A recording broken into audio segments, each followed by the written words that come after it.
This is it. This is 40 it? players, 10 teams with stars in their eyes wanted to ascend to the top of the mountain.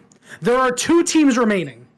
It's Screaming Sun Gaming, Omega Gaming Oblivion for the Premade Rampage Season 10 Finals. I am John Yanni Harakitis. I'm joined by Jacob the Midget Cow Hoppenfeld. And Jake, this is what we've all been waiting for. Oh my goodness, John. I am so excited! This matchup is going to be fantastic. You told me earlier today that I needed to go catch some stuff over in the main Risen Discord. And oh my goodness. Shots were flying! It's crazy over there! Yeah, there is no love lost between these 2 teams. These guys do not like each other whatsoever. It started with some, we'll call it a scrim issue, and the mid laners, Meowgly the cat and Corito, exchanged some words at multiple points during the season, and now it's put up or shut up time for these guys. Yeah, Mowgli has been absolutely on a tear. I'm That's an looking at his past stats in the previous matchups. They played against the previous undefeated team, Grim Reapers, in their series that led to them getting to the finals. And Mowgli with Screaming Sun Gaming did a great job. But, oh my goodness, Mowgli was ripping them apart left and right. Yeah, he just absolutely dominated and has done nothing but dominate this entire playoffs. Leads the team in kills with 74, couple that with 22 deaths and 72 assists over 9 games. That's an incredibly impressive rate. Yeah, and but despite just the statistics being absolutely unreal for these guys coming into this finals, talk me through this a little bit, Yanni. It's been a while since I've been on the Risen stream. I didn't really get to catch most of what happened in the semifinals and the quarterfinals leading up to this epic matchup that we have here with our 2 undefeated teams, Screaming Sun Gaming and Omega Gaming Oblivion. What happened to get here? Well, Screaming Sun Gaming in their last time out, they defeated the Grim Reapers pretty convincingly in a 3-1 finish there. Reedy and Meowgly were really the 2 stars of the show, and they really have been this entire playoff run, and they need to be contained in order for Omega Gaming Oblivion to have a shot. Meanwhile, on the other side, OMG, they defeated the Iron Chefs, who had a pretty good run themselves. They finished 7-2. They were actually in the division with the Grim Reapers. They were the second best team in that division. They got 3-0 swept though. And OMG, they came out of the gates a little slow. They had a 51-minute dogfight for that game 1. They were able to catapult that momentum into the next 2 games of the series, come away with some fairly quick wins, and now they're here. And I gotta say, I think they're feeling pretty confident because it looks like Screaming Sun Gaming is a little shorthanded. You know, maybe it could be really close though. Just because you're bringing in a sub for your squad in the finals doesn't mean that it's going to change all that much. As we head into pick bans here, the sub will be playing up in that top lane, so River will be able to have a field day up there. But that said, when the main carry forces for your team are your jungle mid duo, it doesn't necessarily mean that you're screwed just because you brought in a sub for the grand finals, someone you haven't played with for the team before. No, you're absolutely correct about that. We can see OMG, they are focusing down that mid lane, taking out Yone and Veigar with their first 2 bans, following up with Shen on the 3rd ban. Meanwhile, Screaming Sun Gaming, they've opted for Wukong, Thresh, Ezreal, looking to slow down the bot lane of Omega Gaming Oblivion. They've been on a tear this playoffs themselves. Yeah, and we have these bans coming through, a lot of really targeted bans towards that mid lane. With the presence that the mid lane has had in the meta right now, and with Mowgli's performances in that lane in the past, it's not that big of a surprise. I really like to see OMG try and get themselves a favorable matchup for Corito. Corito has a really large amount of champions that they've flexed across many different series and many different games in Risen this league. So there's definitely the potential for Corito to pull out some kind of crazy counter pick if Mowgli shows his colors too soon in this draft. Yeah, and that pick is going to have to be something a little aggressively slanted, as we have seen Mowgli really has their way with most mid laners, and Corito's going to need to stand their ground in order to be able to make sure that the jungler on their side, Eggrols, is able to make plays like they have been making. So I'm interested to see what is going to come out of that lane for both sides. So we do see OMG with their first pick, they have gone with the Volibear. Yeah, and these picks that are coming out are relatively standard for how strong they are in the meta right now. As I say that, this Diana pick is coming a little bit out of left field in terms of what we're looking at in the metagame. Not, we're going to go with an Olaf. Olaf is relatively powerful, going to do a solid job jungling into this Volibear and really help to contain the early aggression the Volibear can fuel. That said, when you pair this Volibear with something like this Victor, it creates a lot of opportunities for fights and choke points that the two champions are able to control very well with Victor's Gravity Field and Volibear's Thundering Storm. Yeah, the Victor's really the bread and butter pick for Corrido. It's a champion they've played quite a bit and have seen some very solid success on, and it seems like what they really want to do, control the game, slow down the pace a little bit, scale up, and start hitting those death rays and do a lot of damage to the backline. Yeah, and one thing that should be mentioned here is the Senna that was picked up for the side of Screaming Sun Gaming could be going either way, towards that AD carry slot or towards that support slot. In the support role, she won't really offer that much in terms of roaming, but in the AD carry role, she won't offer as much in terms of that early game power. So we'll see which side they're trying to take her to. I believe that they're going to end up sending her towards that support role in order to help dominate that lane against the Sivir, as Sivir does do a great job laning, and a lot of times when you pick this Sivir, you aren't looking to lose that lane and lose that early game pressure. Speaking of really good picks, I like this Annie pick out of Screaming Sun Gaming. Annie is a champion that can really punish a mobile mid laner such as Victor. So this could be problematic for Corrido. Like I said, though, they are on a comfort champion, and in team fights, the Sivir ultimate on the hunt is going to be able to help give a little bit of mobility to this Victor. So right now, I like the way team comps are coming along for both sides. Both of these teams really look like they want to execute on a strategy they feel comfortable with. Yeah, and with this follow-up lead ban that is accidentally misclicked as a blank, they're really going to be able to help target this mid lane and get Mowgli online with the power of that Annie that you mentioned here, Yanni, as that champion really is able to just shut down a lot of the potential that Victor has when Victor wants to just clear waves and just farm it up, whereas Annie is able to get that early aggression going with her point-and-click stuns. That's correct. However, I do think that Volibear brings a lot to the table in terms of ganking. If it turns out the Volibear is the one in the jungle, that could put Annie in some really suspect situations, we'll call it. If they're pushed up a little bit too far, all of a sudden you've got giant electric bear running at you, and you've got some really good CC out of Volibear. You can couple that with the Victor Gravity Field. All of a sudden you've got a dead Annie. Yeah, that said, she does have her Molten Shell that does do a pretty good job of getting her out of sticky situations with the bonus movement speed, and is on a relatively short cooldown, so I wouldn't expect her to be necessarily in too much trouble unless it comes out of an angle she wasn't expecting. And I really like, this Scion pick being added to the mix for the side of Screaming Sun Gaming. This is going to give them a lot of really powerful initiation that can be followed up with by the Olaf, by the Annie, by the Senna, because when Scion does get his gears rolling, he's able to just charge on in there and create massive amounts of space for your lineup to do a lot of damage. Yeah, that is absolutely correct, and you have to think in the context of the rest of the team. Sion's going to be able to create you a lot of space. Annie is someone whose space has to be respected. You've got Olaf that's going to be running down your throat. Meanwhile, Senna just gets to sit back there with her insane auto attack range and just fire away.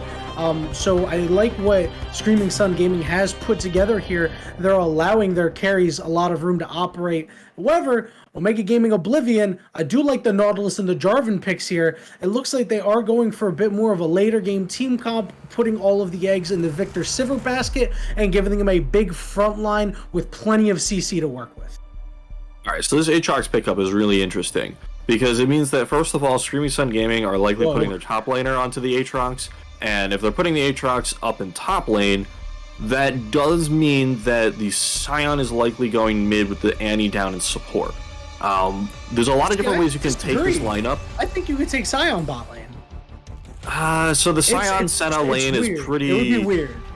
The Scion Senna lane is pretty well known for being a relatively powerful poke lane, but I'm not quite sure if that's a great draft into the Sivir Nautilus. When you have the Sivir Nautilus and their ability to engage on you is incredibly high, and you take Scion Senna, you're roughly conceding that lane for the majority of the early game, and you're just committing to full scaling. One thing I really don't like on top of that is you've drafted the Aatrox for your sub top laner who's coming in as a pinch hitter into this final and has never played with your team before. And this is a champion that really needs to have communication in team fights and doesn't necessarily dominate lane all that well on their own up against likely the Volibear in that top lane. Correct. And, that is going to be a pretty big deal. And, there's always a question of, are they going to put the resources into their substitute top laner, or are they just going to let him go and say, hey, all right, man, best of luck, good game, and see what happens? Because now you're talking Volibear Jarvan, that's plenty of CC to be able to take down an Aatrox. Yeah, absolutely. And when Aatrox goes down, if your Scion is sent down, it really depends on where this Scion goes, because if this Scion is able to get solo lane XP, solo lane gold, then the Scion's going to be able to be strong enough that if the Aatrox goes down, or the Scion can go in before the Aatrox in order to set up those team fights. If the Scion is sent into that support position like you were thinking here, Yanni, I don't know, that Scion's going to have a very hard time getting rolling. Yeah, I mean, in the context of the players themselves, I do think the Scion in the support makes a little bit more sense than putting Annie down there. Meowgly will certainly plays their fair share of Annie, and this is a champion that they can get aggressive on versus Credo, whereas if you pick Scion, you're not really doing all too much in that lane. You're going to get poked down, you're going to get bullied out, and it's not what Screaming Sun Gaming wants to do out of the mid lane. Yeah, and I will say, though, that while that may not be what they want to do out of the mid lane, they definitely do want to play through that mid lane. When their star players are their mid lane and their jungle duo, they're trying to activate them, they're trying to move them around the map, utilize them to really just get in there and make fights happen, make skirmishes happen. And when you do get these picks together of Olaf and either the Scion or the Annie, either of them are incredibly powerful lane bullies, and they're definitely going to be able to pressure pretty heavily through that mid lane and make something happen. Yeah, absolutely. It's going to be important to try to make plays happen around the mid and the jungle. It usually is in every game of League of Legends, and in this one, it's no different. I'm interested to see which combination is going to be stronger, though. Earlier in the game, I would definitely give it to Olaf Annie. I gotta throw this in there. So the production has mentioned that the Aatrox was not actually an Aatrox pick. Oh. All and right, the Scion will be going up in top lane. Oh, okay. No, maybe the Aatrox is an Aatrox pick. Whoa. No, the Aatrox is an Aatrox pick and will be down in that bottom lane. No, there's no way, right?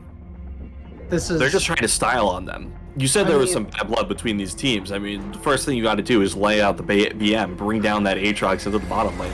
All right, so hear me out. What if they have opted for a fasting Senna into a carry-oriented quote-unquote support champion, so Aatrox is able to just take all the farm? Or maybe they just decide to send Neverwinter top lane, and my friend told me to in the bot lane, because they could elect to just lane swap that out if they wanted to, I suppose. But I'm real confused, I gotta be honest with you. Well, one of the big things that's got to be pointed out here is the Dark Tech in game one. Like, this is the Dark technology. On his main account, Neverwinter NA has never played a single game of Aatrox. Never once. More like never Aatrox. He may have played one before the rework, but he may have played them. He may have a secret account. Typically down in amateur level playing, we don't see the secret sauce accounts, but he could have the secret sauce account where he's been practicing Aatrox just for this grand finals. You know, sometimes you save something really special for the grand finals, and sometimes your really special thing is the fasting Senna with the Aatrox in the bottom lane. Yeah, sometimes you just train in the mountains, in secret, nobody knows where you're going, and you come back and it's like, all right, team, hear me out for game one. Aatrox support. I'm still not convinced that this Aatrox is going in the bot lane with the Senna. There's no amount of money that you could give me to convince me that that is the case. But maybe it is. Maybe I'm out of touch. Am I out of touch? No, it's the kids who are wrong, right? I mean, are we not just the kids ourselves? We're in our mid-20s. Are you telling me I'm no longer a kid? No, sir. We are considered boomers by League of Legends age. Considering a lot of players that I've talked to since beginning to cast and finding out how old they are, I'm like, wait a minute. I'm so old? What do you mean? I remember back in the day when Summoner's Rift looked old and Master Yi had pizza feet. All right, well, let's go with some hot takes for our first game in this grand best of 5 in the grand finals of our pre-made Rampage Season 10. All right, here's my hot take. Hold on. Hold up. I got the stealing first your hot one. take. No, You're I'm stealing my it. hot take? Yeah, Oh, Aatrox goodness. support's not going to work out. But that's my hot take. My hot take was Aatrox support's going to be the best support ever known. That's a hot take. Mine is that it's not going to work out, which might be a cold take. Okay, so I've played Aatrox into Nautilus in the top lane before. And honestly, that lane is unlivable for the Nautilus. Unlivable. And Senna does fantastically into Sivir. Now, I don't know about Aatrox into Sivir, because Aatrox does really well into Sivir in top lane, but in bottom lane, you don't get enough experience to really make things happen. Most of the time, we don't see these top laners come down to bottom lane in the support role because they're really experience-driven champions, instead of being gold-driven champions like mid laners are, or just ability-driven champions. So with Aatrox down there, he's going to have a lot less to work with. He's going to have less healing coming through for him. He's going to have less of just about everything because he doesn't have the stats from just raw levels that help him out so much. That said, he does do a great job of engaging champions from far away because he is able to actually interact with them from a pretty sizable range here. Well, I think that's correct. He's not going to have the juggernaut type stats you're looking for. He'll engage from a far range. He'll take one Sivir boomerang to the face and decide, you know what, this was a mistake. But I mean, go on. What? I mean, I'm right. He's going to crazy. take that boomerang to the face. I'm not crazy. All right. Well, we're going to head to a short break while we get everything all settled and ready to go and try to piece our brains back together about this Aatrox pick. So keep it right here because I know I'm interested in seeing what's going to happen, and I'm pretty sure you all are too.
Ladies and gentlemen, thank you for your patience. We are here for game 1 of this 5-game set between Screaming Sun Gaming and Omega Gaming Oblivion. Omega Gaming Oblivion on the blue side, Screaming Sun Gaming on the red side.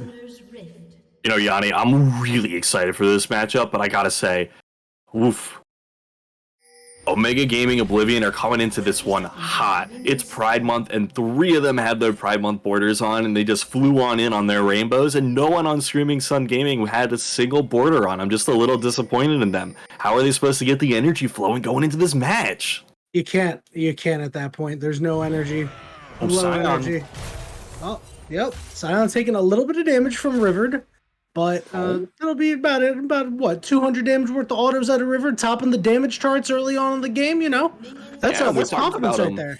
We talked about it. We want to see River pop on off against this sub up here in the top lane, and already getting a little bit of tickle in that early game. While 27th of March is going to get that delayed ward that will be killed, giving a little bit of experience over to the side of Screaming Sun Gaming. Will not be enough to get them any kind of like level 2s. Yeah, no, nothing crazy. We do see that. Oh, you can't call him fed off 1 ward kill. Get out of here. It's over. Looks like it's all over for Omega Gaming Oblivion as the bottom lane Aatrox has been accelerated too far into the game. On the real, jungle not looking too strange here. Pretty standard clears bottom to top for these guys. This is actually pretty atypical clears. Olaf is taking a really long time because he didn't get much of a leash. He's going to be really slow on that Gromp. He's probably going for a full jungle clear, whereas Jarvan actually is going for the buff to buff. Oh, here they go. They have engaged on the bot lane. The Ignite is down. Neverwinter so low, ticking below 100 HP. Ignite's burn on both sides, and now Dallas and Snake Doctor in a bit of a tit-for-tat fight.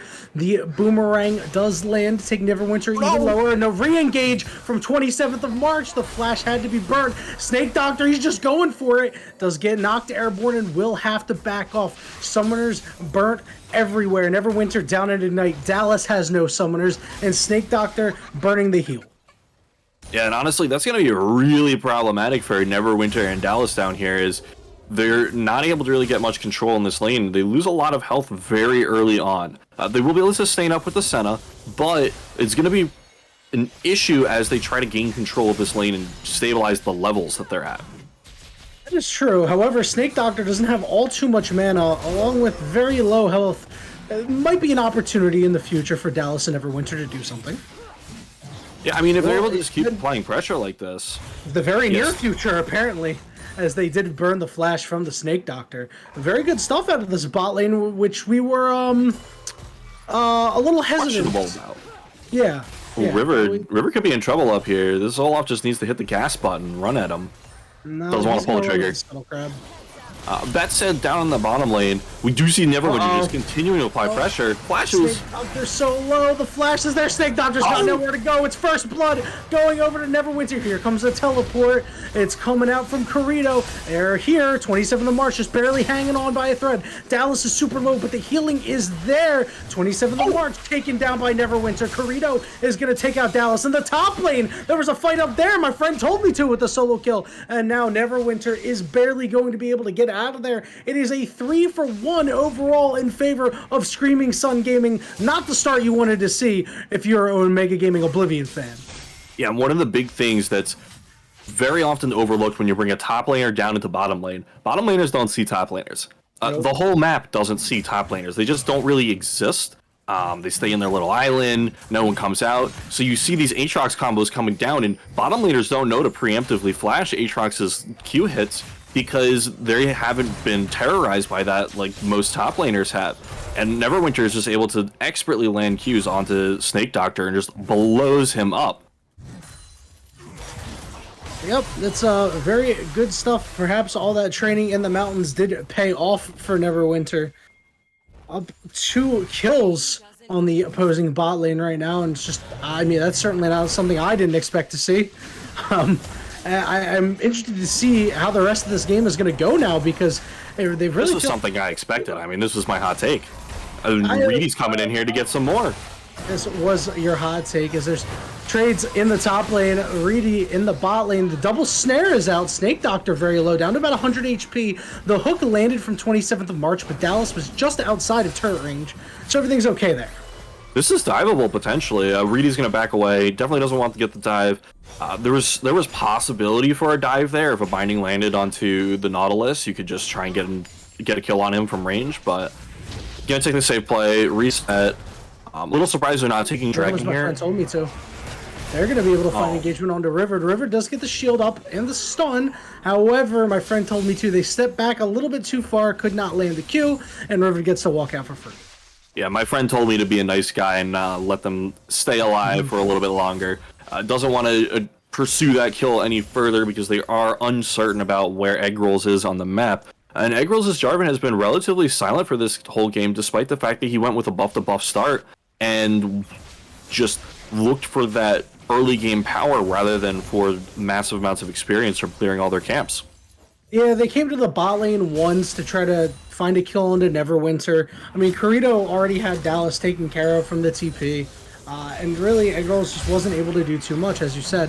And we do see another potential engagement in the bot lane. 27th of March is going to be able to hook their way out of there. Snake Doctor is going to have to burn the spell shield and the heal. On the back end, the boomerang did not land. So, again, more positive trading out of the side of Screaming Sun. Yeah, and you really want to see your Aatrox getting this powerful, level 5 already, trying to get close to being the same level as those solo laners, because if he's not able to maintain this level of strength and this level of dominance, this pick is going to be in a whole lot of trouble later in the game.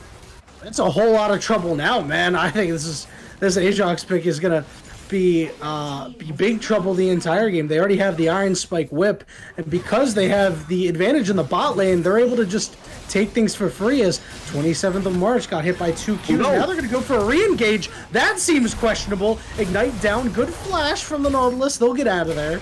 Meanwhile, in the top lane, Mowgli's in the jungle. Oh yeah, Mowgli is going for them in the bot lane. Mowgli wants him. He's got flash available. Oh man, this might be. Might go, be able to Mowgli, make a play down there. They will end up backing off. All right, Mowgli couldn't find Big Bear. Didn't want to take anything. No, nothing to be found there. So overall, things looking pretty good for Screaming Sun early on. What does Omega Gaming Oblivion have to do to get back into this game? Well, one of the big things they need to do is not make those run plays work out for Mowgli, as Mowgli did donate over about a wave and a half to his companion Riedel. This could be problematic soon. Kill.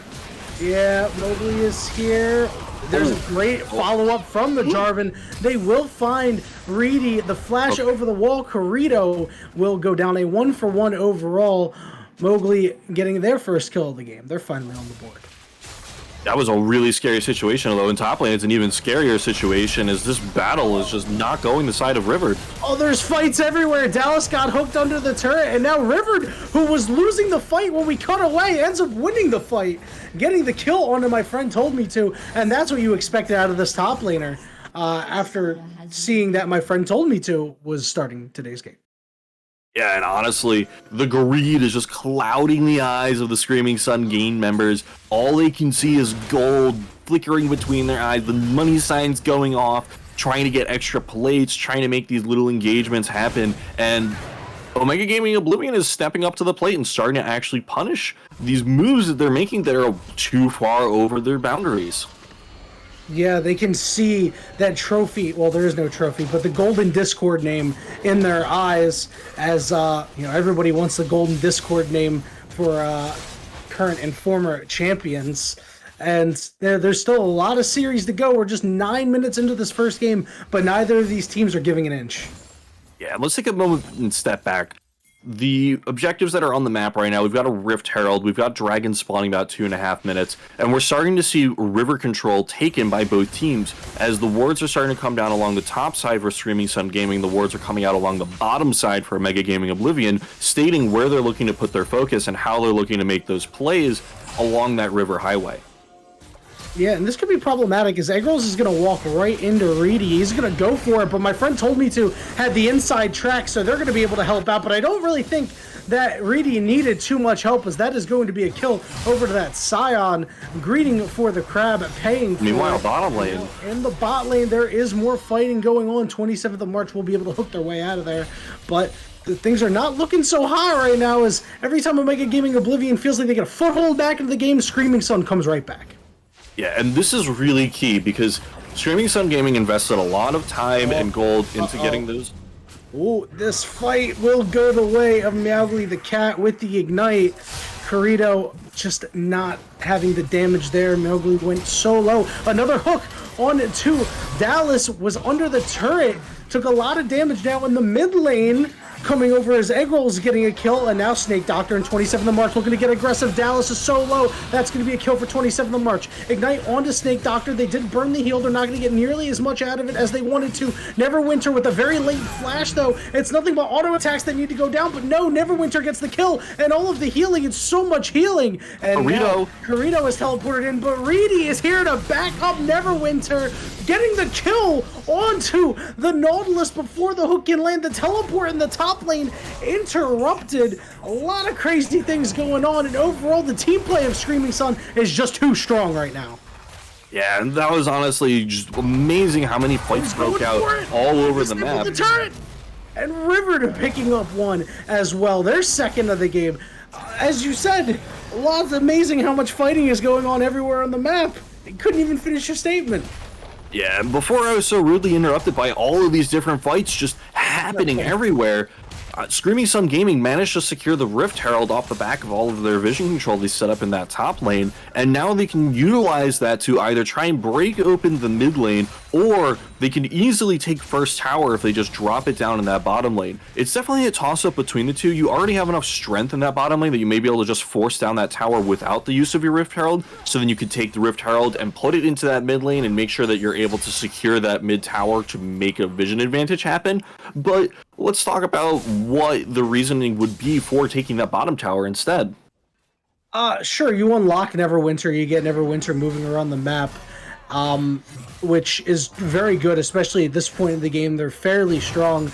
I am of the opinion that it's probably better to go toward the mid lane, as we do see Reedy is walking forward, but there are a lot of members of the enemy team there. Reedy is caught in the Cataclysm. Mowgli from the backside. They're going to try to maybe land the bear. Do they have any way to get closer? It does not land, does not get a stun down, so overall a 1-for-0 in favor of Omega Gaming Oblivion, and now River is here, failing the flash, getting rooted, unable to get the stun, knocked back, but the hook is landed onto Annie. Down goes Annie. Corrido picking that one up, and now Neverwinter, can you do anything into the fight? Dallas had gotten stunned, and there's no way for Scion to get into this fight. 27th of March has been rooted.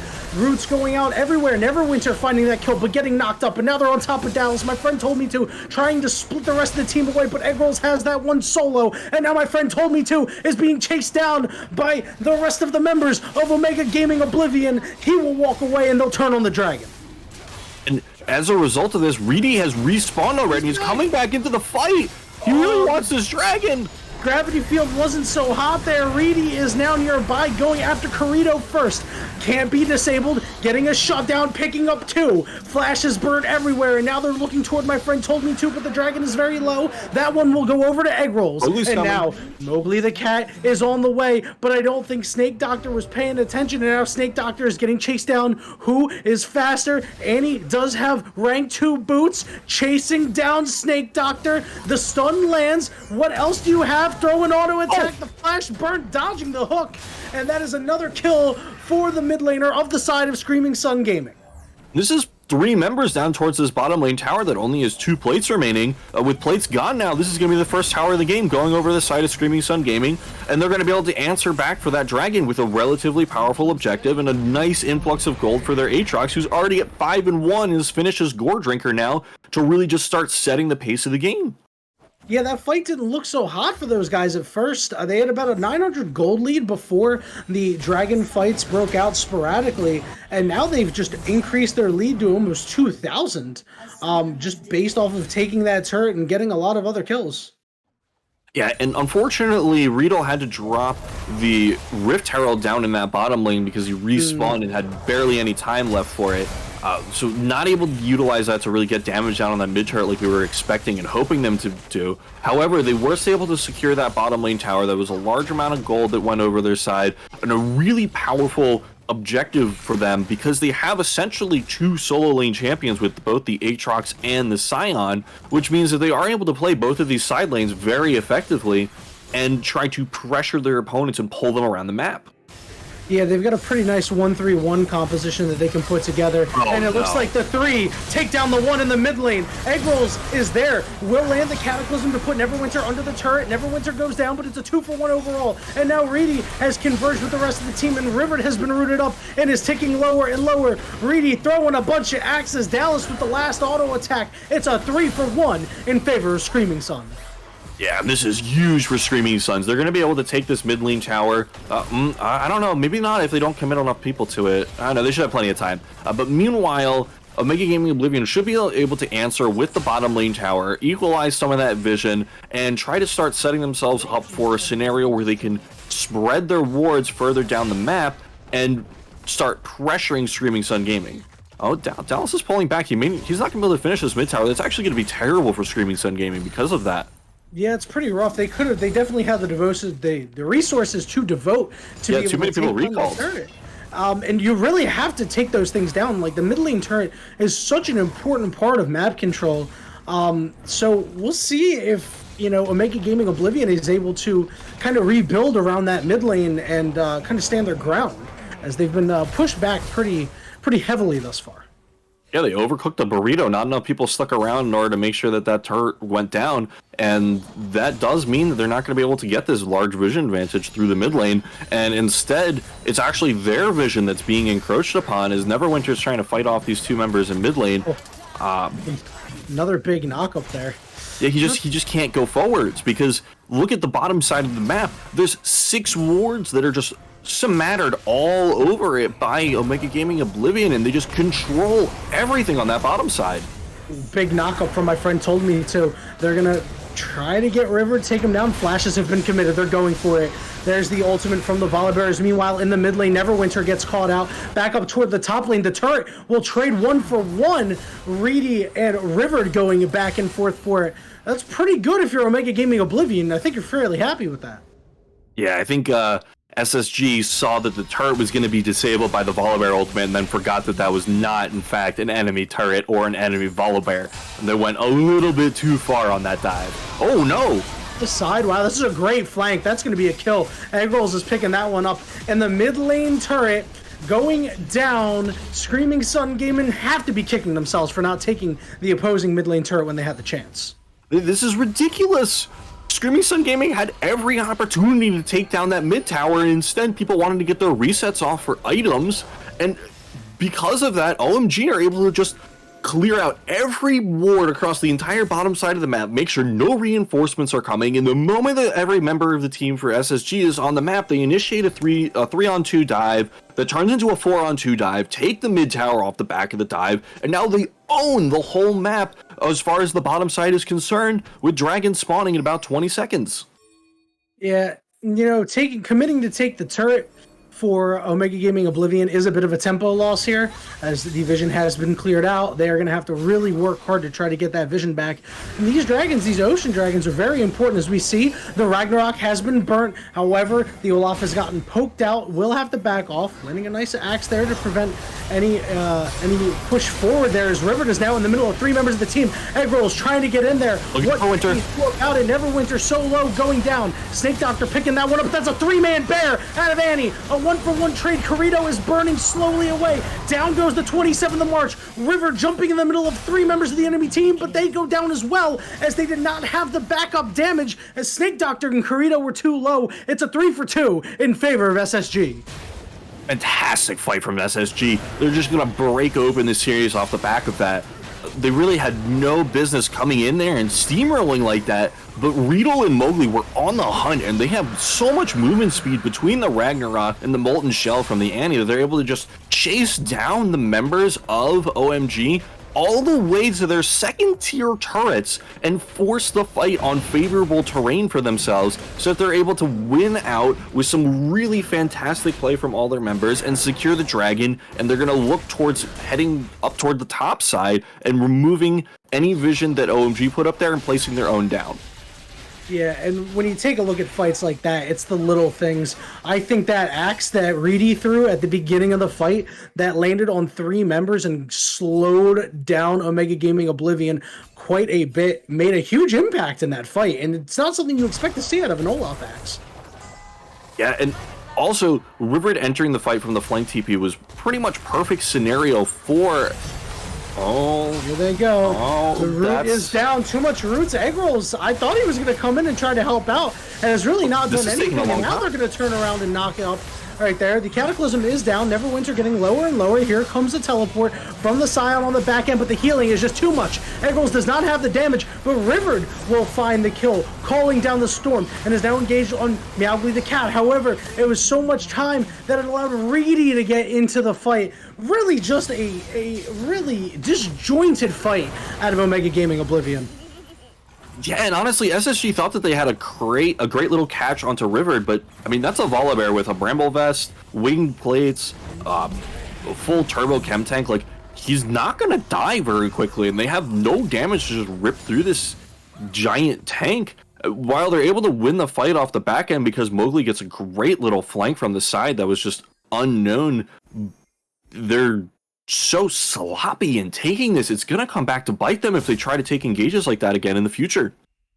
Yeah, I really think that the team that cleans it up a little bit more first can be the team that wins the series. It hasn't been looking too good for Omega Gaming Oblivion, but they're not quite out of it yet. It's only about 1,500 gold leads, certainly surmountable, but the threat of the Ocean Drake is looming when you take a look at the champions on the side of SSG. Yeah, and it's not just a threat of the Ocean Drake. Baron has spawned onto the Rift now. We're past that 20-minute mark. And when the Baron is on the Rift, you need to make sure that you're able to get into that river. And the vision that has been set up by SSG along this river is just so suffocating that it's going to be very difficult for OMG to find their way into this river. As I say that, they just walk right in, and it's not really a problem at all, and they take all the vision for themselves because no one from SSG wants to fight over it, apparently. Yeah, I think 2 members committed to get the red buff onto Dallas, and you had Mowgli in the mid lane pushing the wave out, and just looked like they conceded all vision in that river. Not really something you like to see. However, they're going to be able to rebuild it just fine. Yeah, and one of the things with amateur level teams is sometimes you guys take a step back and remember, all right, these guys are gold, they're silver, they're not necessarily going to fight over wards the same way.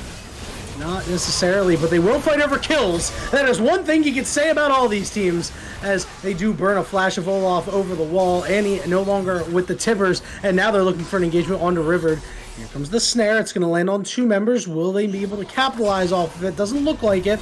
Egg rolls, though, taking a pretty aggressive route, potentially looking for another engage, and will choose to go onto Reedy. However, didn't get a knockup, getting very low. There's the Cataclysm. There's the Volibear ultimate landing onto 2. And now on the backline, Volibear tearing them apart. They took care of Neverwinter. Reedy, very low, will go down. Can Dallas fight out of it? Got hit by the hook and goes down. My friend told me to. You got nowhere to go in the middle of 3 members of the enemy team. Down you go. Will he be able to chase down Rivered is the question. The grab field is there. Corrido doing a ton to make things happen in this fight. Actually, they did get a 1-for-1 trade onto the 27th of March. Yeah, Nautilus got a little bit lost in the sauce. Couldn't figure out where he was going, and the dredge line didn't quite connect onto anyone. So, stood still for a little bit too long. It looks like we may have a pause here. Yeah, looking like it. Yeah, something not quite right here. So we will try to figure out what happened here, as the 27th of March had gone down and disconnected, and play has stopped. Oh, no, it looks like play has resumed. All right, so we're all good. Everybody getting their backs in. Crazy fights have gone on this entire game. A 300 gold difference separating these 2 teams 24 minutes in. Certainly not what I expected. Yeah, and one of the big things to note is off the back of that fight, all of the vision is still there for Screaming Sun Gaming. They're still firmly in control of that Baron area if they actually just activate this vision, utilize it when OMG groups up in those choke points. But the big objective that's coming up now is Dragon down on the bottom side of the map, and neither team has any vision, so it's just up to who gets there first, and right now, that is OMG. I think that Screaming Sun could just probably handshake away the Dragon, but they've already committed. They're here. I really think they could have just went on to the Baron and called it a day and been like, all right, we'll concede the third Drake, but I mean, the Soul Point is very strong. So we do see a very nice flank. There's two flanks that are happening. There. The stuns, however, it's just all too much. Neverwinter picking up the kill, and now Corito in the thick of things has to flash out of there. The Unite will tick him away and go down. 27th of March, the hook did not land on the wall. Down you go, kid. It's a double kill for my friend told me to, and a 3-for-0 in favor of Screaming Sun. Omega Gaming Oblivion just never were able to get their feet set in that fight. They were not together, and down they go, and Soul Point now going the way of Screaming Sun. And this is huge for Screaming Sun. They really had no business making their way into that Dragon area. They were caught in the choke point, but there was no capitalization by OMG when they were caught in that choke point. So they'll be able to convert this Dragon into Soul Point. They'll be able to convert that also into Baron. With that Baron, they should be able to siege up, find a way into the base of OMG, and really start to break this game open with their composition. They might look to go for it. They've peeled off of the Baron, though. Here's an engagement from Egg Rolls, but the whole team isn't there. Snake Doctor doing what they can on the backline to make something happen. Going in is Rivered. Taken down low. Going down is Rivered. Then Snake Doctor, the next one to fall. Corito, what can you do? Putting out the gravity field, trying to dissuade any further engagement there. Egg Rolls got taken to about 50% HP. 27th of March is here, and it looks like they did push Screaming Sun off of the Baron for now, which, if you're Omega Gaming Oblivion, you'll take that. Yeah, honestly, all they wanted to do was push them off the Baron here, but Screaming Sun, I mean, you're 5 members strong. There's nothing really stopping you from taking this Baron other than Victor Poke, and Victor Poke is not going to do a whole lot against you if you just continue to run at them. You had all your abilities up. It's a bit questionable to just head back to base here. Yeah, I think they could have dug their heels into the dirt and just made a stand, but they do have an advantage at this point. You know, the Dragon will be Soul for them, so I think they're in a scenario where they elected to say, you know what, we'll back off of this, we'll play a little bit more patient, and we'll let the game develop a little bit more.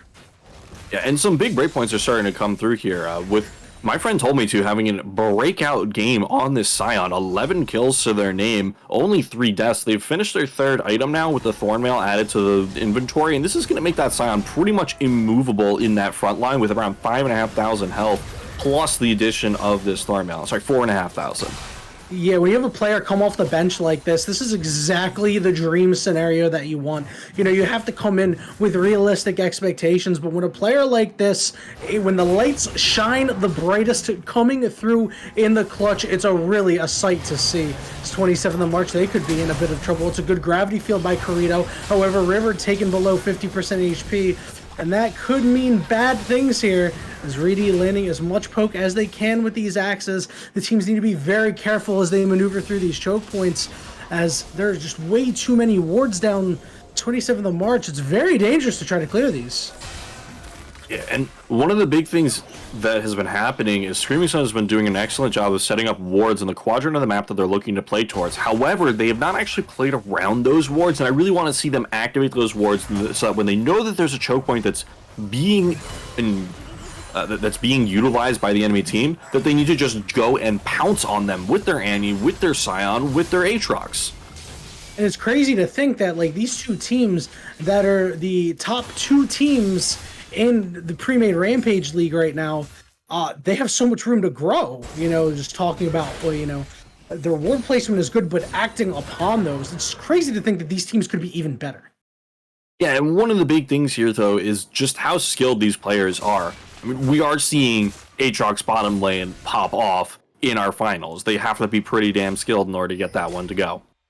Yeah, again, a big surprise. Like I said, I had the cold take thinking it wasn't going to be so hot, but your hot take was seems like it was pretty on point here with that Gore Drinker. It seems like they've kind of cooled off a little bit, though. Only 114 CS, as they've had a problem trying to find CS in lanes.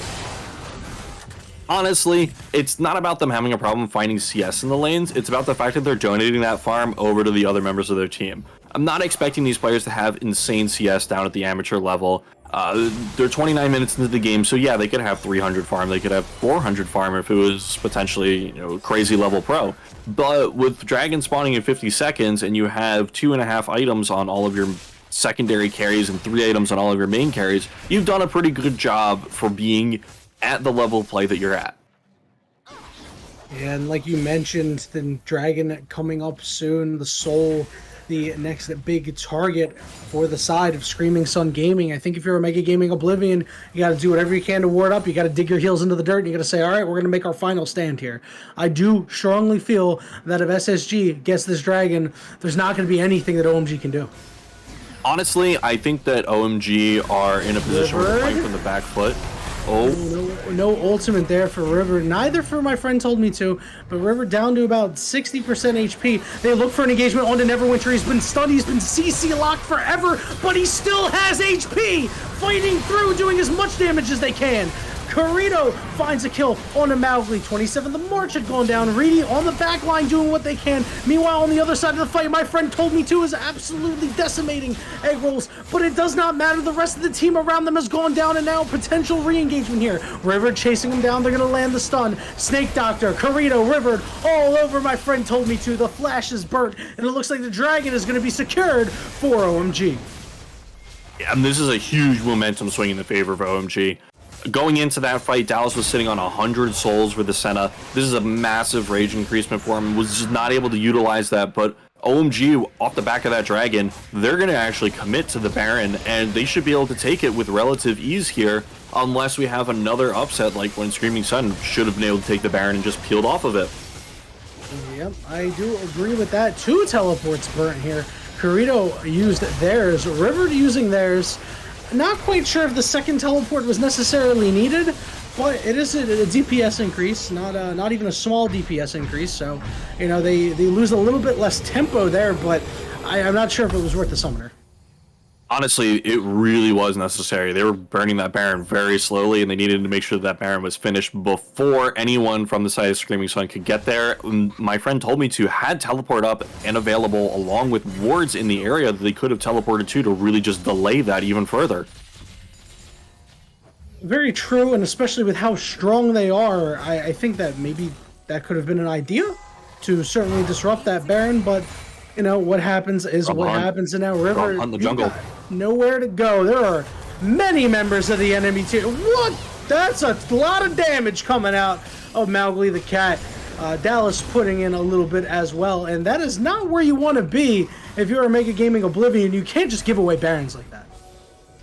I gotta say, I was checking out Mowgli's items after that amount of damage just came out of them, and they built a Horizon focus on Annie, which is very interesting, as it is a large amount of damage, but typically you won't see this item. They've caught Dallas. Dallas is so low, but Neverwinter trying to get a kill into Corrido, and they do. Neverwinter is looking to take over the fight, but is going down. 27th of March going down on the back end as well. My friend told me to. Trying to chase down Snake Doctor. Egg Rolls doing what they can to keep their AD carry alive. They're going to land a knock-up. Are they going to be able to take down my friend told me to? They are. Snake Doctor is so low, however, and the rest of the team is on the way. Mowgli the Cat and Reedy, they are very healthy, and they are chasing Omega Gaming Oblivion to the wrong side of the tracks. They got to try to find a way out of there. They do have the empowered Baron recalls. They just need to stay out of sight. Wait, Snake Doctor is just going to int themselves to the turret. They will get the execute there. I think they might have been able to pull off a Baron back, but they wanted to go with the safer option, I suppose. Didn't really want to give away the gold. It's a faster recall.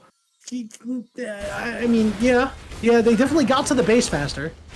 Now, yeah, I mean, they're off the map for 30 seconds, but honestly, there's no objectives on the map right now, and they've got all the money that they needed, so it works out a little bit, I guess. It's crazy to think that 10 minutes have passed since we last checked in on the gold, and it is still a 200 to 100 gold game. Yeah, honestly, at this point in the game, Yanni, we're 60,000 to 60,000. It doesn't really matter who's got what gold. It matters who's got what items. And with most of the carries having finished their 3 main core items, at this point, it's just about anybody's game in a toss-up here, as the biggest winner from all of these fights has actually been Corrido with that 4th item coming through off the back end of that fight. and finishing up the Void Staff to finally start shredding through My Friend Told Me To and Reedy.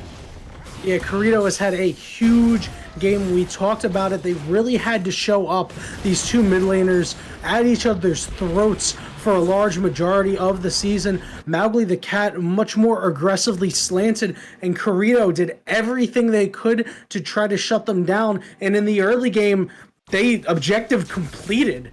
Was able to keep Mowgli down for a large majority of the game. However, Mowgli, they found themselves into the game, as we've still been playing. All right, it's been hold up, 35 Yanni. minutes. My friend, I've known you for a long time. Have you never watched a Disney movie before? I mean, I don't really You ever watch too seen many The Jungle Book? No, Mowgli? Mowgli in The Jungle Book. No. He's Mowgli. Is Mowgli? He's Mowgli. Is Mowgli the cat? Yeah, He's Mowgli the cat. I don't know. He's I'm not really that much. The most exposure I have to Disney is when I play Kingdom Hearts. This is true, but I thought Mowgli was in Kingdom Hearts. No, he must not be. Otherwise, you'd know him. All right, Otherwise, well, I would know him, yes. This is sole point once again for SSG here, and Mowgli is going to try and lead the team towards taking this dragon off the back of the vision that they've set up here. But there's some really nice flank wards that could be utilized by Corrido and Rivered over towards that blue buff area. Plus, they're stuck in this choke point. This could be disastrous if they're unable to find their way in with anything other than the choke point. Yeah, you really want to take these fights. Personally, I'm a huge fan of fighting on the bottom side of the dragon pit as opposed to the top side, as Dallas did use their ultimate perhaps to try to burn the Banshees of Corrido, but it did not land, so that is a huge ultimate down here. I do like the idea of what Screaming Sun Gaming is doing, fighting from the bottom to the top and trying to get their advantage that way. So do you see River bearing in, trying to make a move, will elect to just walk out of there, getting stunned. So one of these teams has to take a fight. You cannot give this up. Egg Rolls has gone on to Mowgli the Cat. Mowgli the Cat going super low. You can get a bunch of shields. You might be able to get out of that fight, but the shutdown really takes out the Jarvan. But Corrido has gone untouched in this fight. Reedy will be able to take down Rivered, and overall it's a 3-for-2 in favor of Screaming Sun, and now Corrido is taken very low. You have to stop this from happening, though. What can you do? There's just so much damage coming out. Snake Doctor has to try to stay alive as well. They're both super low. Down goes Snake Doctor. Corrido, 1-0 away, goes down as well, and it looks like the dragon will be all Screaming Suns for the taking. And honestly, Dallas has been the support for the majority of the game, and no one has thought about this Senna, but this is a Senna that has 120 souls and 3 items in their inventory, and they are going to take home that fight with the massive amount of damage that they're able to output by just not being touched at all. Bring their team to having that Ocean Soul and really cement Screaming Sun Gaming as being in the lead right now. Yeah, this is not going to be too hot for the side of Omega Gaming Oblivion. There's not really too much they're going to be able to do in these fights. You see how long some of these champions are living. Mowgli was alive for so long in that fight, and now they're just going to be healing off of the Ocean Soul. I don't really know if Omega Gaming Oblivion has the damage at this point in the game to be able to shred them down. Snake Doctor is still fairly far behind in terms of items and damage. Corrido is pretty much doing all they can, but Rivered and Egg Rolls, they just don't pump out enough. Honestly, I don't know if My Friend Told Me To will die again this game. They have only 5 deaths this whole game, and they have finished their Sterix gauge coming into this next fight. On top of the Ocean Soul, that is such a hard champion to kill. This is not where you want to be. Going in, Rivered getting stunned up, taking a whole lot of damage. And here comes My Friend Told Me To, as they're looking for an engagement onto the top side. Corrido trying to dissuade any potential advancement, throwing out the lasers, but it's just not doing all that much anymore. And on the back foot once again are Omega Gaming Oblivion. Yeah, and at this point, with Screaming Sun having the inside track on the Baron, having the wards in their advantage once they clear out this last little pixel ward, control ward, they should be able to just bait them in and start up this objective, but instead they're continuing to try and contest mid waves and try and find the fight rather than just pulling the enemy team towards themselves in order to make that fight happen just dynamically by starting the Baron. Yeah, and I mean, this would be a good time to start the Baron because Corrido does not have the Banshees Veil currently, and it looks like understands what they want to do, and they want to try to go forward and force a fight at this point. I really feel like Screaming Sun is not pushing their advantage right now, and Omega Gaming Oblivion, they're just going for it, but Neverwinter takes 27th of March off the map. He is so strong right now, full HP, flash burnt from Corrido. Corrido is in a choke point. They've bared on top of him and is being chased down. My friend told me to, is in the thick of things. Mowgli the cat is going to find egg rolls. River is super low. Dallas has the flash out of turret range. The turret was getting a little too hot for their liking, but it is another big fight win for Screaming Sun. Oh my goodness! They're finally going to be able to actually take her! And that's it! They're going to find Corrido, no problems at all, and I think that's going to be all she wrote. They're going to take the Baron! They've been here for so many times in this game. They're finally able to take the Baron. I'm so happy for them. So with this Baron, they should be able to actually go knock on these tier 2 towers. They should be able to then knock on those inhibitor towers and break open the base of OMG to finally start actually winning this game instead of just throwing it back and forth between these two teams as they continuously find ways to throw fights that they're supposed to win. I don't think there's going to be any more throwing of fights that they should win at this point in the game. I think that Screaming Sun is just way too far ahead at this point. They all have pretty much completed items. I mean, Annie's not even in her final form at this point. Senna with the infinite scaling as well as Scion. And I just think at this point, there's not really too much OMG can do. I think they should start getting creative or potentially getting desperate and try to make something crazy happen because they will just bleed out and lose at this rate. Yeah, they're kind of looking for it as they lurk around their jungle, but instead 27th of March is just caught out and probably going to die for his sins. Definitely dying for their sins. My friend told me to 14 kills in this game, coming off the bench, an immaculate performance. Yeah, and honestly, a lot of this goes off the back of really questionable decisions being made by OMG when we take a back seat and actually look at what they're doing. Snake Doctor purchased the Serpent's Fang and the Lord Dominic's Regards, which are great for killing the Scion and great for killing the Annie, but they're just not going to help at all against the mass amount of healing that this front line is able to put out. Here comes egg rolls, but Mowgli the cat jumps right on Corrido. Down they go, and there goes all the damage. Neverwinter on top of Snake Doctor. The target prioritization is perfect for the side of Screaming Sun Gaming. Neverwinter just heals far too much. Here comes the train. My friend told me to. The pain train has come into the station, and egg rolls the victim taken down. And I think that this is going to be all she wrote as Screaming Sun Gaming has taken down the middle inhibitor, and they look toward the Nexus turrets. Oh my goodness, we're going to be able to finish the game finally. It's been 42 minutes of a slugfest, and there's just almost 100 kills up on that board, but we're going towards that ending screen. We're going towards the victory for Screaming Sun Gaming, and there you have it. Game 1 of this best of 5 will be taken by Screaming Sun Gaming. I never thought in all of my years I would see support Aatrox win a game, but here we are. It's 2021. Anything can happen. I mean, anything can happen in any year, but this has certainly been the year for surprises. That Aatrox, you certainly had cold feet going into it, and I had hot feet for it, but that's because you hate top lane, and I am a top lane aficionado. I don't hate top lane that much. There was that one game I played Jackson hard carried, but just because you hard carried didn't mean that you weren't having the worst time of your life up there. I was not having the worst time of my life. You shut your mouth. Well, I will shut my mouth, and we will both be shutting our mouths as we move into a quick little break before we get you guys into Game 2 of this banger of a best of 5 that's shaping up between Screaming Sun Gaming and Omega Gaming Oblivion here for the Risen Premade Rampage Season 10 Finals. What's next? Support Gwen? Oh, no. Oh, no.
everybody, welcome back as we're prepping for Game 2 between Screaming Sun Gaming and Omega Gaming Oblivion in the Premade Rampage Season 10 Finals.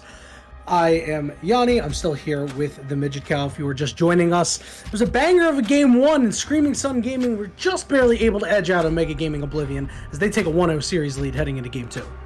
That was a crazy Game 1. We got to calm ourselves down a little bit, get into this draft phase. It's going by pretty quickly as it's coming up here on your screens. So a lot of the same bands coming through from before, but OMG are actually going to take away the Senna that was a big thorn in the side for them last game when Screaming Sun Gaming broke out that crazy Senna Aatrox bottom lane that ended up just being a major force to be reckoned with, much to Yanni's chagrin. Yeah, I was. I'm totally fine with it. I think it's awesome to see that sort of stuff. It's not to my chagrin. That being said, you can't shut down my hot take that it's going to be great and give a cold take.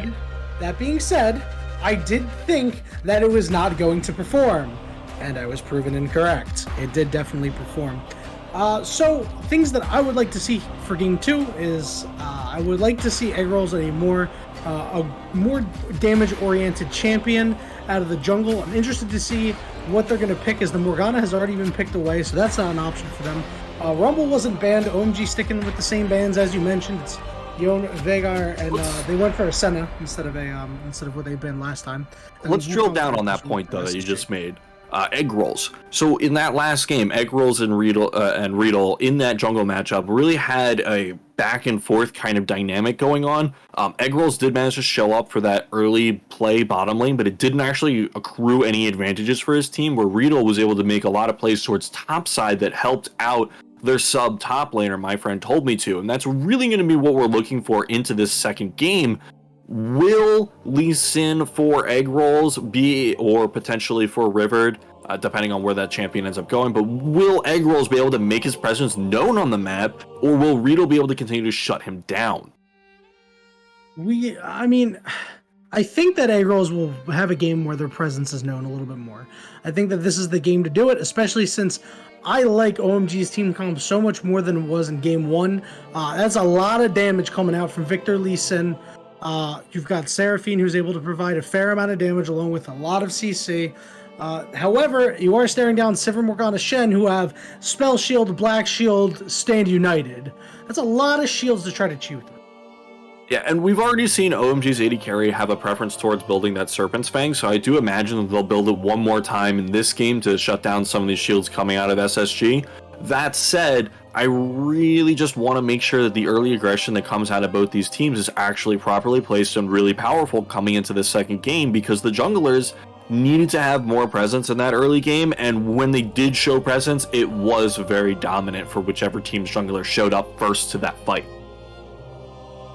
Well, Annie, Olaf, Varus, Jarvan banned away, so for the junglers that will show up first to a team fight, it won't be any of the junglers in the last game.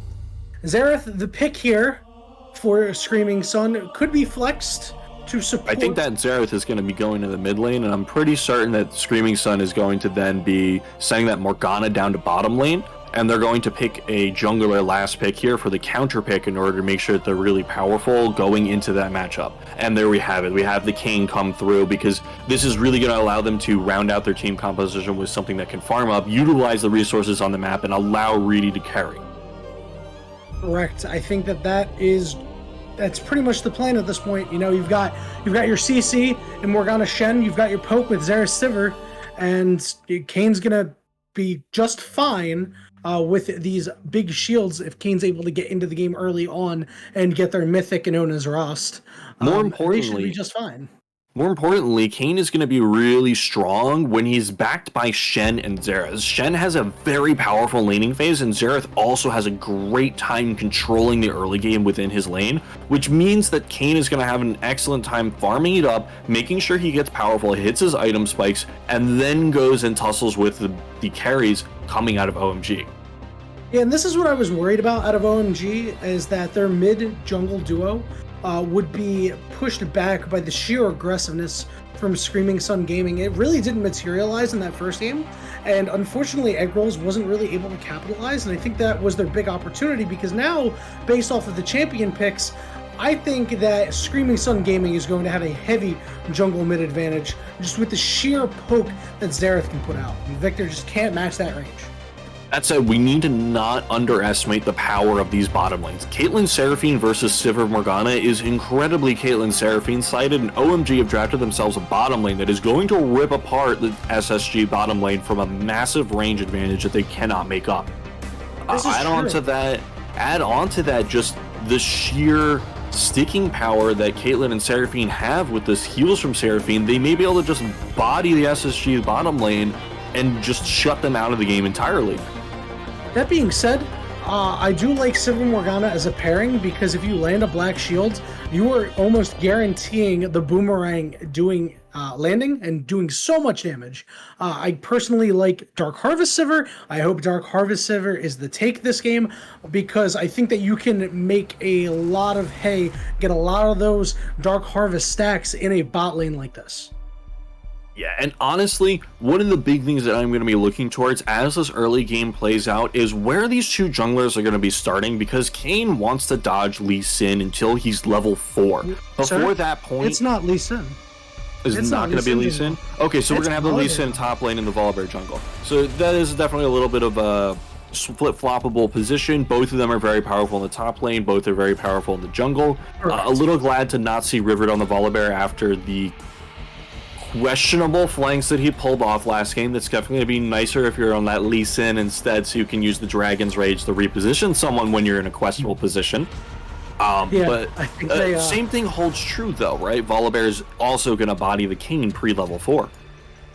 Yeah, I think that that's going to be really important to highlight that the Volibear will have a good time versus the Kayn, but again, it's really going to come down to the mid lane because if Mowgli pushes out Corrido, well then, A-Rolls isn't going to be able to do all too much against Reedy. He's going to go in on Reedy and Mowgli's going to show up and be like, yo, what's up? I made your mid laner back in the base, so now it's a 2v1.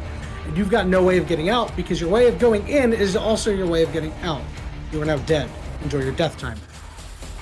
That said, there's a really big toss-up here, because Corrido could certainly play very safe, and if he's able to dodge the skill shots coming out of Mowgli's Xerath, then Corrido is going to be able to dominate that lane. The fancy feat is what we're looking for out of Corrido, and Mowgli just needs that sniper skill with the skill shots. Yeah, and that's what it's going to come down to, as you said. I think that Corrido, they've shown that they are skilled enough on the Victor to be able to manage that sort of thing. But again, you get hit by a couple stray Arcano Pulses, and now you're on the back foot. And it's so crazy to think that you can get hit by 2 skill shots in the mid lane, and it can completely change the complexion of how the jungle operates. Yeah, that said, I do want to touch on some of the other lanes here. We have the Shen versus Lee Sin matchup, which is very Shen favored in the early game, but can then start leaning towards Lee Sin as he gets his items in and is able to sustain through the Shen damage. But, like we mentioned in that bottom lane, with it being so volatile and very favored towards the Caitlyn and Seraphine, the Morgana will actually play a pivotal role come team fights in the later game. Neverwinter, we saw him on the Aatrox last game, absolutely in the thick of things in every single team fight, bodying fools left and right, and with the Morgana and the Soul Shackles can really shake up the way that a team fight shakes up here and make sure that the team is able to stay alive. Yeah, game 1, they were just prepping themselves. They're like, all right, well, in game 2, I'm going to play Morgana, so I'm going to be in the middle of the team all the time. So let me play Aatrox in game 1 just to get a feel for how these team fights are going to go. That was clearly the game plan. But in all seriousness, I think that Morgana will serve a huge underlying purpose as well, aside from the Soul Shackles, and that is in the Black Shield. So as we saw, Rivered really likes their flanks, and when you see a flanking Lee Sin come around, all of a sudden you get kicked into the enemy team. Well, that's bad news bears. However, the Black Shield will say, hey man, that's a nice kick attempt there, but now you are stuck in the middle of our team, and now you are the one to die and be mispositioned. So just the little things that I really like about abilities like Black Shield and the impact they can have in a game like this.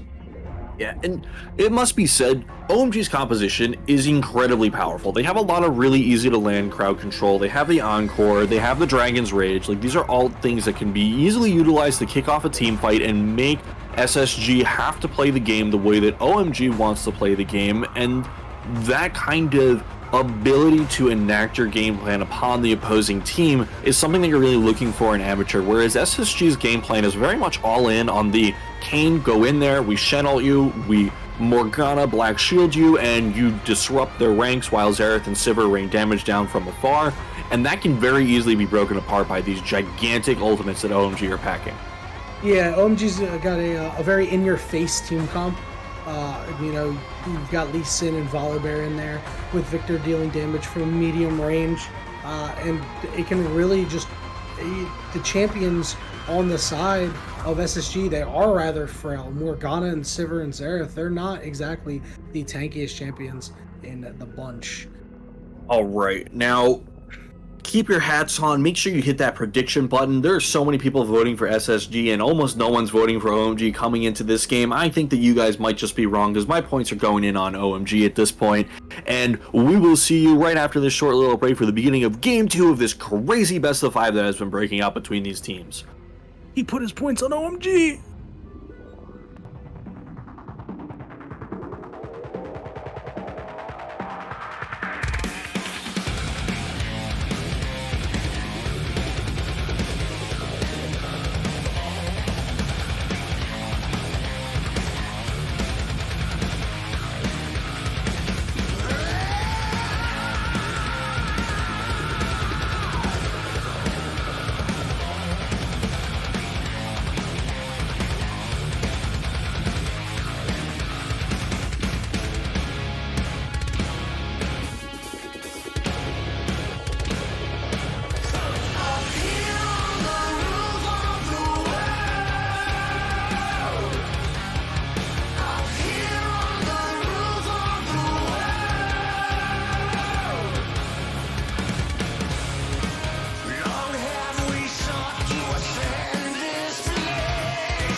Ladies and gentlemen, thank you for your patience. We are here for Game 2 between OMG and SSG. OMG still on the blue side.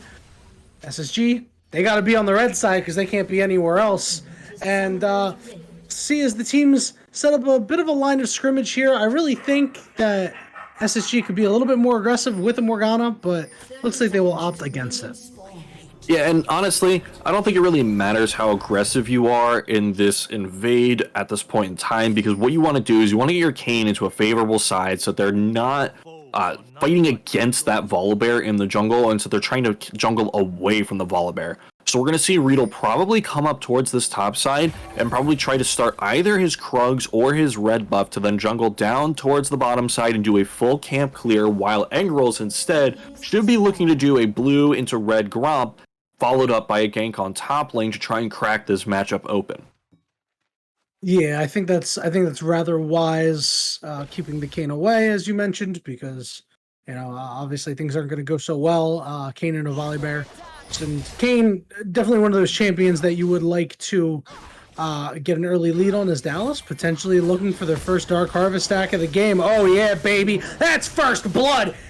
Listen, it's a tale of two Sivers already. Snake Doctor's Sivir is not nearly as good as Dallas' Sivir, clearly, because of the Dark Harvest factor. Yeah, and honestly, one of the big things here is, well, a Snake Doctor walks into this waiting binding for him. Oh, is he gonna hit it?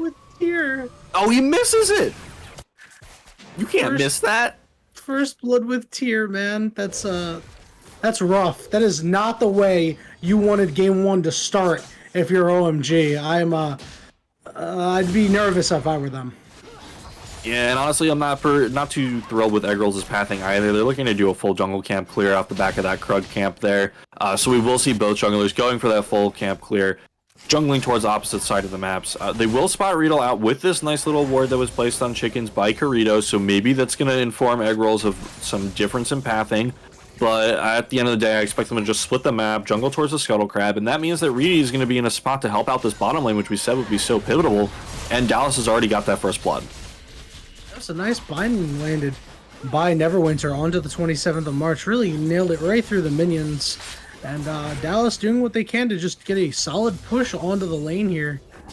Might be going for a back. It looks like they are, as they got a little bit of gold in their pocket, and a Doran's Blade would help so much in this lane. The extra health, the Omni Vamp. I think that's a good call. Let's see if they opt for it. They'll go for the call. Cole's also very good. Meanwhile, we do have Reedy starting to double up on his camp, so going to be able to clear a little bit faster than the Volibear here, make sure that he's able to get to the Scuttle Crab a little bit faster than Volibear does, and honestly just setting himself up to gain the tempo in the jungle he needs in order to make things happen, although Eggrols has this angle on top lane and may be able to break this matchup open. Oh, he's going for it. My friend told me to. We'll have to flash away. That's a good safeguard. Flash burn. Eggrols will get the kill. River will be able to escape with their life. So flash for flash in the top lane, as well as Eggrols burning theirs, but you'll take that for a kill every day of the week. Yeah, and unfortunately, my friend told me to, not able to get out of that situation, which does mean that while they'll be behind... Here comes Reedy, here comes Reedy. He's going to come right through the wall. The snare is there. 27th of March is gone. Snake Doctor will flash over the wall, looking to get the last auto attack onto Dallas. They burnt the cleanse, and they were just one team away. And that'll be another kill going to the side of Screaming Sun Gaming. And lo and behold, much like game 1, they start out game 2 up 3-1. Yeah, and this is crazy. When you have a Sivir that is on Dark Harvest, oh my god, Corrido's in trouble. Oh, ooh, interesting. Double start. They should be able to get away. Here. Corrido is still rather low. Reedy on top of him. Mowgli looking potentially for a snipe here. It looks like Corrido will be able to walk themselves out of that. No summoners burnt. You're pretty happy with that if you're the mid laner of OMG.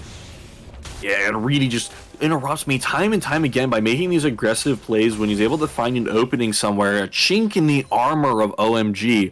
And off the back of that bottom lane play, Dallas is now so far ahead on this Dark Harvest Sivir, which means that they're going to be accelerated towards that Manamune and really able to stack it a lot faster potentially, because now they're going to be able to just dominate this bottom lane because of that mana advantage. Yeah, and as an avid Sivir player myself, this is the dream scenario.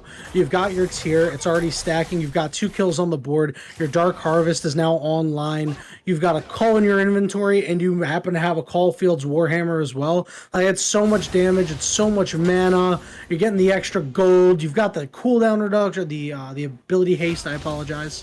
I'm a league boomer. This is exactly where you want to be, and you're very happy to be in this position.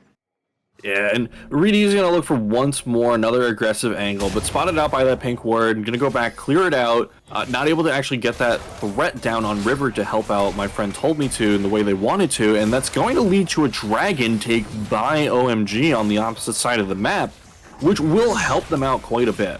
Yeah, this is great by OMG. Dallas potentially looking for a snipe here. They're going to hold off. Are they going to be able to get it? No. It is Eggrols that's going to be able to take it down, as the Xerath ultimate wasn't able to land too much. Dallas took a lot of damage for that as well. Could be a problem for them in the lane. As we see, River is still having a hard time with this Shen. As you said, a Shen-favored lane early. Yeah, and honestly, one of the big things that happened there was Eggrols needed to utilize Smite to conserve HP. So there was a very good chance that Mowgli was going to steal with those Xerath ultimates, but misses one of them, not on the dragon, and then the dragon lives with 80 HP. Really unfortunate. Snake Doctor was taken pretty low. Dallas not able to get a Dark Harvest stack there as the Boomerang was on the cooldown, but they're on the hunt for another. And if a Binding lands on the Snake Doctor, that might be all she wrote for them as their cleanse is still down. Yeah, Neverwinter trying to bait out Snake Doctor into walking up and standing still long enough to auto-attack them off the trap take there. And Dallas was hunting for it with that Boomerang to try and get that Dark Harvest proc. More engagements on to River in the top lane. Seems like they're having it rough, but overall, CS-wise, they're keeping it even. Doing pretty well for themselves. And we got to take a look at the overall map itself at this point. There's a lot of wards that have been placed out by the side of Screaming Sun Gaming. When they get in the driver's seat like this, they start taking advantage of the entire map, and they've got 3 control wards out on the map, utilizing their gold to effectively take vision away from their opponents and make sure that they're choking them out so that they just aren't able to find ways in onto the backsides. Yeah, they don't have a, as we see, Reedy has joined the mid lane fray, will be stunned up, the flash burnt by Corrido. So all in all, you're pretty happy with that if you're Reedy. More effective ganks from the Screaming Sun Gaming jungler. Yeah, and one of the big things that's coming out here is Kane's... Rivered and the 1v1. That Q's coming up. No, he's going to kill him with the E. That's a great 1v1 out of Rivered. Displaying the pure strength of Lee Sin in the lane right now. Yeah, and unfortunately, going for the plated skill caps, from my friend told me to, is certainly powerful, but typically you want to get that Bramble Vest going instead of the boots option to really make sure you're safe in that lane. And River just abuses the power of Lee Sin after that level 6 has been hit to just obliterate him. Yeah, got a plate for that one too, so you are real happy with that. About 500 gold going into the pocket of the Lee Sin, as we do see shields up for 27th of March, and Dallas opting not to put any damage down there. It's the bottom lane, you know, the CS is fairly even, however, Dallas and Neverwinter doing quite well for themselves. So we do see Reedy is coming through, waiting in the wings, was spotted out by the ward. Here was a flash binding, and it whiffs. Nothing to be had there. Trying a little too hard, as we do see Rivered is in the area, does not land the Q, and will have to back off as Mowgli the cat was coming down as well. So overall, I think SSG, they were trying to force a little too hard there. Yeah, and one of my big questions here is, Reedy's playing that Kayn. He's trying to get that blue form as soon as he possibly can. Has been doing a great job farming orbs so far. How close is he actually to that blue Kayn transformation? Will he have it by the 10-minute mark to really exert his will on the map as he comes in on Corrido's backside here? Yep, well, he's looking for more stacks. Corrido getting hit twice, but now River is there. Great flash out of Reedy to avoid the Lee Sin Q. But, you know, does have to burn the flash for that. It's not exactly what you want to see, although probably getting more damage onto Corrido that will force the OMG mid laner to play a little bit more careful. Oh, 27th of March. Oh, no. Yeah, down you go. Neverwinter will get the kill there. Rivered here with egg rolls, but now Reedy has joined to the fray. Doesn't have the knockup quite yet. My friend told me to so low. Does have plenty of shields, but he does go down. Egg rolls gets taken down as well. That turret very heated up. Rivered will manage to keep themselves alive. They're just standing there menacingly over in the mid lane as the double stun landed. Corrido with the fancy footwork will be able to dodge some more skill shots. Lots of action going on everywhere. It's just insane. These teams fight so much. Last game we had, what was it, 88 kills in around half as much time or less. This game we're on track with 8 kills at 10.5 minutes. They find blood, they seek it out, murder each other, come back, do it again. And Dragon's going to be spawning in 20 seconds. Teams aren't really on the map for this objective at the moment because they're just coming back from respawns, honestly. And this could be the first time we see the Stand United utilized by my friend told me to try and get this objective. He taunted him out of the turret. He's going to take 2 turret shots for that. My friend told me to is slowed, but they are in hot pursuit. But they will opt to back off as the safeguard is still there for River. And oh, getting baited once again. That's a great spell shield out of Dallas. And that is another kill for the AD carry on the side of Screaming Sun. They've got their Dustblade of Drakthar. They've got their Dark Harvest stacks. And this is a very lethal Sivir. Yeah, and on the opposite side of the map, the Goredringer's been finished up for Rivered, so 2 mythic items already in play on this map. But one of those mythic items is on the side with the Rift Herald, and the other one's on the side with the already spawned dragon. So you know which team is getting that dragon, and it's the one with their mythic item in play on the objective. Hey, they've got they've got 2 mythic items down on the dragon side, sir. Reedy has the Cane form, so they do have their mythic item in the form of their Cane form. They're going to be getting a dust. Will have to flash away. Going in for it. Can't be slowed. Taken down. Reedy now with the Umbral Trespass onto Eggrolls. 27 of March is very low, and it looks like they're going to try to dive Eggrolls under this turret. Dallas taking a lot of turret shots. This is going to burn the heal. Here comes the Stand United out. Dallas getting their 4th kill. Rivered. Nothing they can do to stop the Shen from teleporting away to the bot side, which means they will get some alone time with that turret. However, the gold heavily tilting toward the side of SSG currently. Would have loved to see River take that Q there. Just kind of fly on across the entire map. Would have been entertaining for ratings, that's for sure.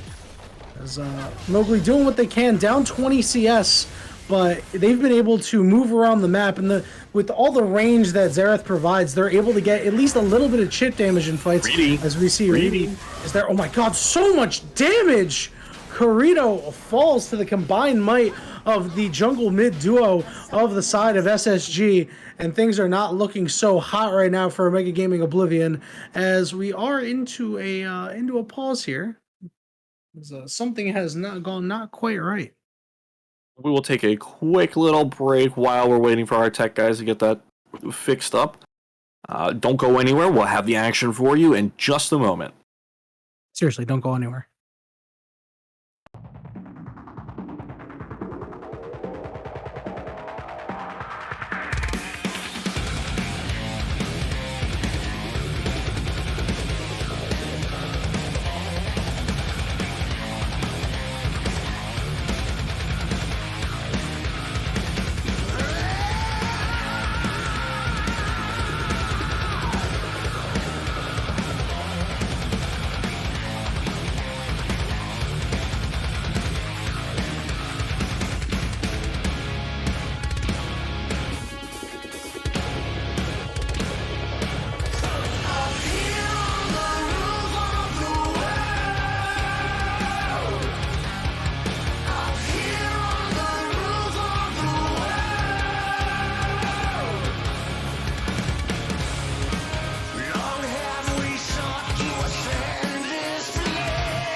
All right, everybody, sorry about that. Welcome back, as we did have a little bit of pause time, but that's a-okay. Nothing too crazy that was missed. The bot lane turret did go down, but that was to be expected, as it was fairly low. Yeah, and Dallas is going to be snowballing really hard now with this Sivir pick. Was already crazily in the driver's seat of this game, but going to be going back. Oh, Continue. Goodbye. Goes back, picks up most of the components for their Manamune. They might even be able to finish the Manamune here. Nope, not quite. But we're looking at 2 Manamunes that are going to be coming through for this team and an Archangel staff, so there's a lot of mana stacking going on for the side of SSG. And with the scaling that's in place for this team and the 5,000 gold lead that they have in their pockets, right now the game is all but theirs to lose. Yeah, all the damage dealing members are fed.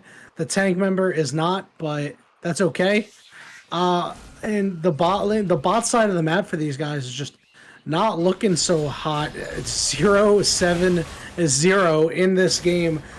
Just an overall failure on the bottom side of the map. It's not looking so hot.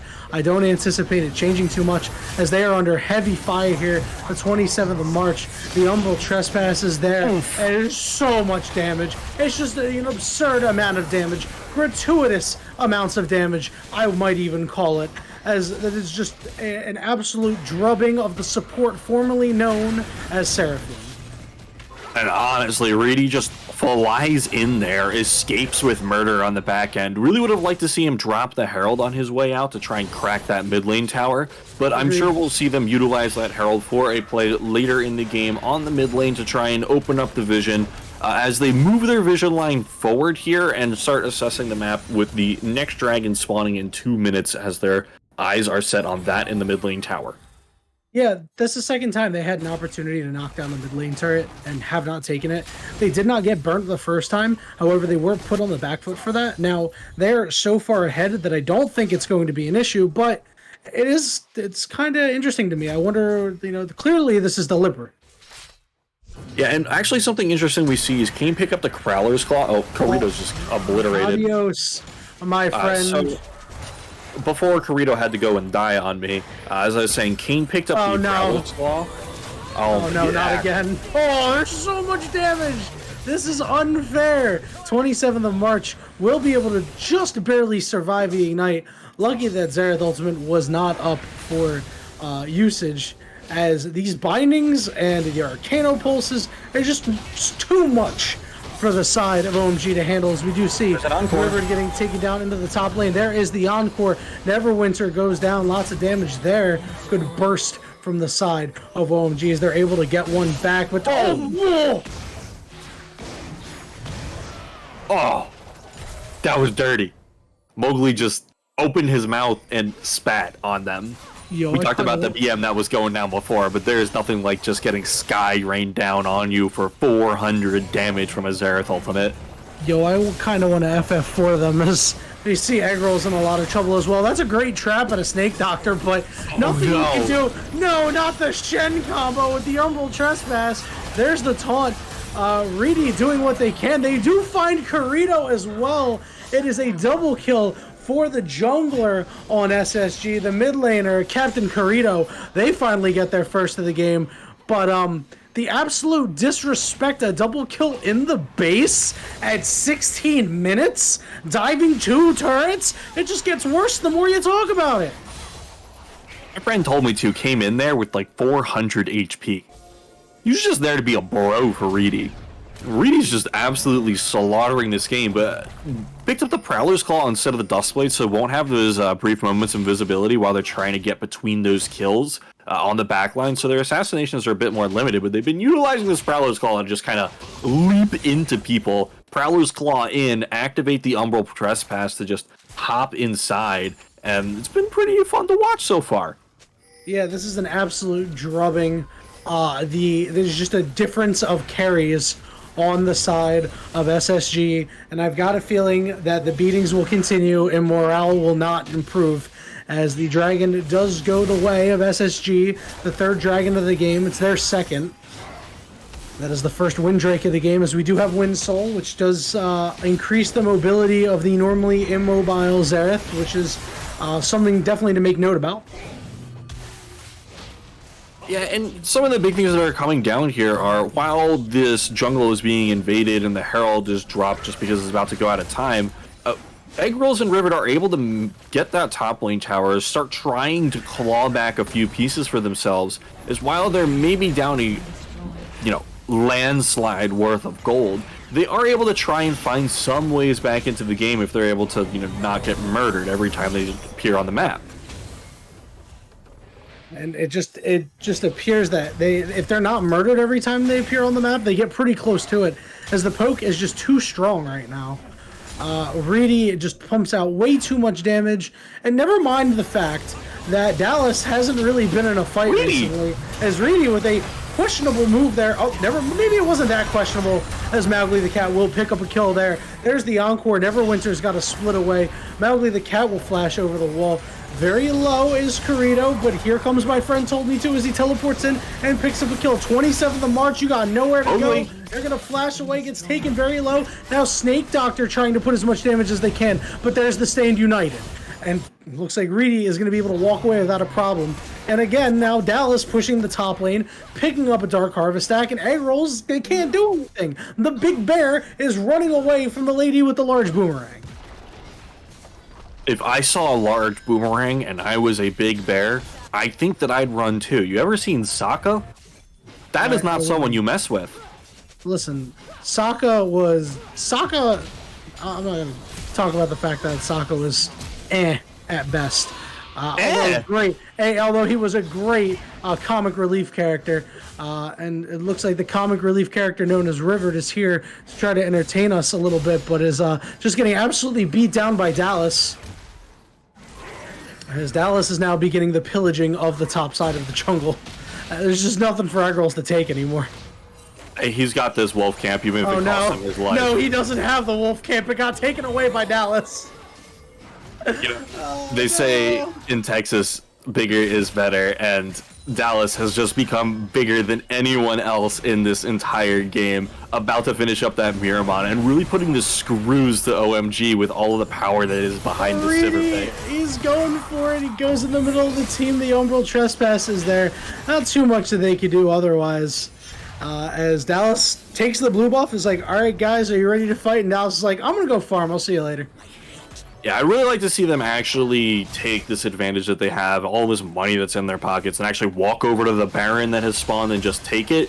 But oh my god, look at this damage. River. Oh, that's a great spell shield there from Dallas as River goes down. Neverwinter getting the credit for that one. But Dallas is pretty happy with the Dark Harvest stack, I'd imagine. As there is no answer on the side of OMG for this top lane push. The 27th of March and Snake Doctor are in the area. The root is landed, the cleanse is burnt, but they had to deal with this bot lane before, and now the bot lane's even stronger, so I'm not sure if they're going to be able to do anything. Look at the absurd amount of damage. Dallas, however, was engaged on, but the Stand United, the shield's so large. Snake Doctor is a breath away from dying. Dallas trying to cut it out. They go down as Egg Rolls is a little bit too strong at this point in the game. Egg Rolls will be able to run out of there. There's an attempted flash by Neverwinter. Failed the flash over the wall and will probably pay for it with their life as Corrido is there. However, the spell immune shield able to make sure that Neverwinter gets out of there alive. What a taunt out of my friend told me to. Able to get over the wall and make sure Rivet is unable to follow. Reedy the greedy. Greedy. No, I'm not going to be greedy today. Not able to do too much as, I mean, really, you really can't be greedy, not because like, oh, he shouldn't be greedy, but the fact that OMG, they are getting so battered and beaten that they have to run away, and by the time Reedy is there, he's like, all right, who am I going to go kill? They're already like back in the fountain. Yeah, and Reedy's just kind of throwing himself in there and throwing himself out. This is like the third time in a row he's made this play where he just kind of uses his face to engage a fight. Yeah, it's pretty interesting. It doesn't feel like it's working that well, but I mean, they're getting kills. I mean, Mowgli keeps landing every shot on the back end, and they get these kills. They're just ridiculous. This is tough to watch, man. These are the kind of games that get age restricted on YouTube. You ever make a pizza yourself? I think. Like, my friend told me to, he's gonna get run down here. The dragon's gonna get taken, but this is all just okay. He's gonna flash over the wall. Cool. All right. Well, what does do with the pizza? So you've never made a pizza yourself? I've actually not made a pizza myself. I don't think. Maybe I have. All right. So step one is you got to make yourself some really nice dough. Yes. And when you make that dough, you got to pick your support out, right? So first you get yourself some Neverwinter and you get yourself some My Friend Told Me To, because you got to get these shields that allow you to do some really crazy stuff. Then you got to make some nice sauce. You telling me a Morgana cooked this pizza? Morgana does have a baker skin. She could have cooked the pizza. You burn my cookies, Morgana. She burned pizza and cookies? Have I ever burned cookies for you? No, you have not. However, you. All right. So let me tell you right now, Morgana's. I've undercooked them, but never burnt them. There's a difference. I think the one time they were hockey pucks, though, which is a shame because you are really you're a pretty good baker. But there was that one time that they were pretty hard. So anyway, we got Dallas, which is like the secret sauce, comes in on the Sivir pick that's taken away from Snake Doctor. But really, this is the cheese, and you want the best kind of cheese that you can get. It was a pretty good kind of cheese that just goes on everything. It's the Gouda kind of cheese. The ace in the hole landing managed to get through all the members of the enemy team, and Neverwinter still lives anyway, which is probably the most depressing thing that could ever happen. Next to getting hit by a boomerang, both sides, and dying from half HP. Wait, River is in the middle of Narnia. Yeah, River is coming in for that flank. There's no!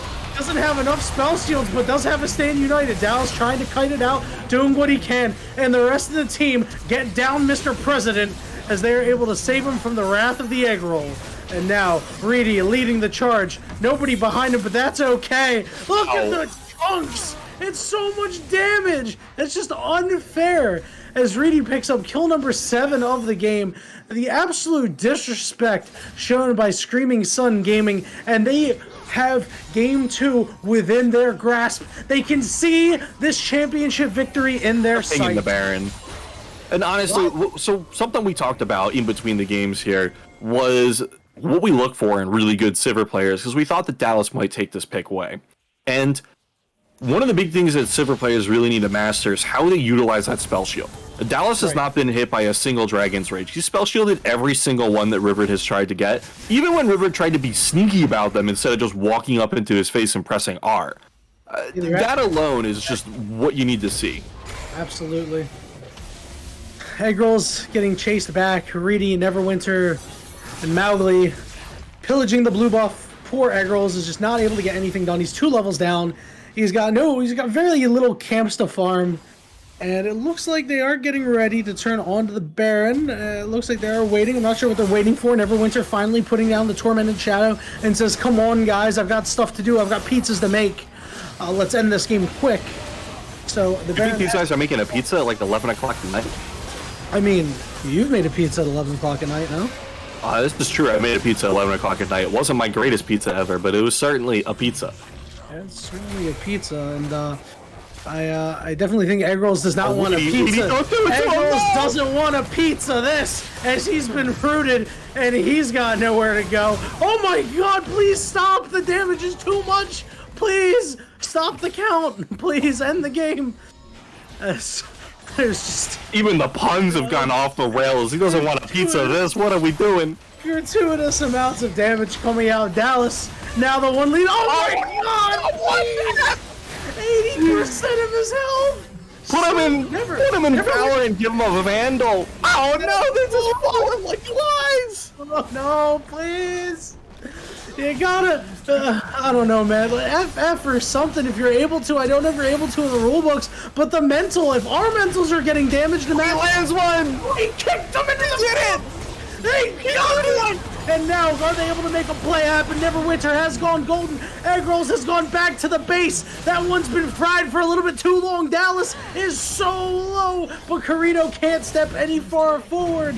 As Dallas, the black shield will barely keep Dallas alive. As Carino Doctor looking to do something, but down goes Snake Doctor. Carino, the last one standing. Dallas super low. Mowgli super low. The ultimate from Seraphine did not land, and the last boomerang lands 9, 1, and 10 on this Sivir. Dark Harvest stacks up plenty, and a 2-0 lead for SSG in the finals.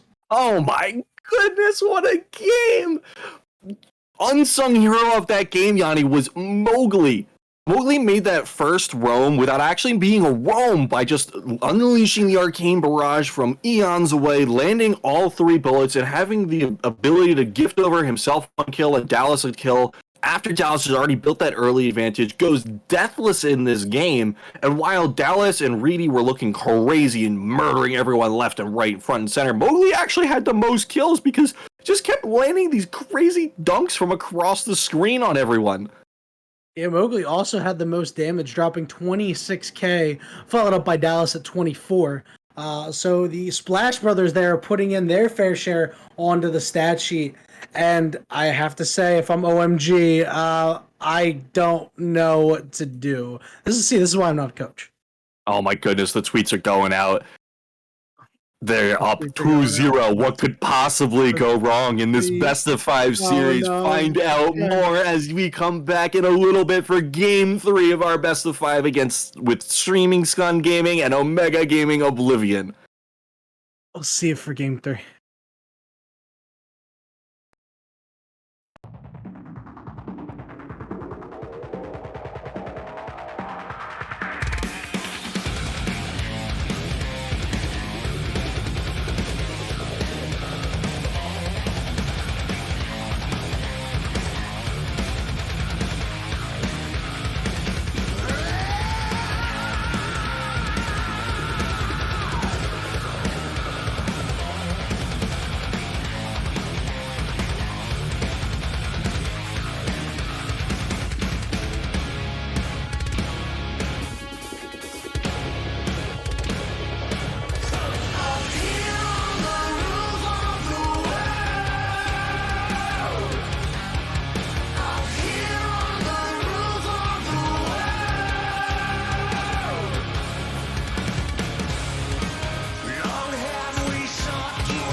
What is going on, everybody? Welcome back to Game 3 of this 5-game series between Screaming Sun Gaming and Omega Gaming Oblivion for the Premade Rampage Season 10 Championship. And Jake, SSG is one game away from getting those golden nameplates in Discord and all of the admiration of their peers.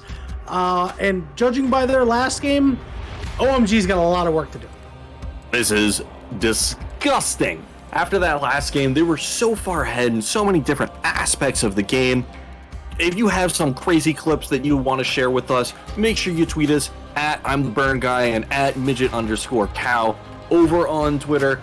Hit us up with those crazy clips that you found from these games as we're making our way into the draft for this Game 3 of the best of 5. I'm really looking to see what's going to be on the table for OMG because they need to find an answer for what SSG has been doing, and they need to find a way into the early game with either some kind of crazy aggressive jungle pick that isn't this Volibear, that isn't this Jarvan. Maybe they need to bring out the Udyr, maybe they need to bring out the Rumble. Something has to happen there in order to get Eggrols unlocked on the map.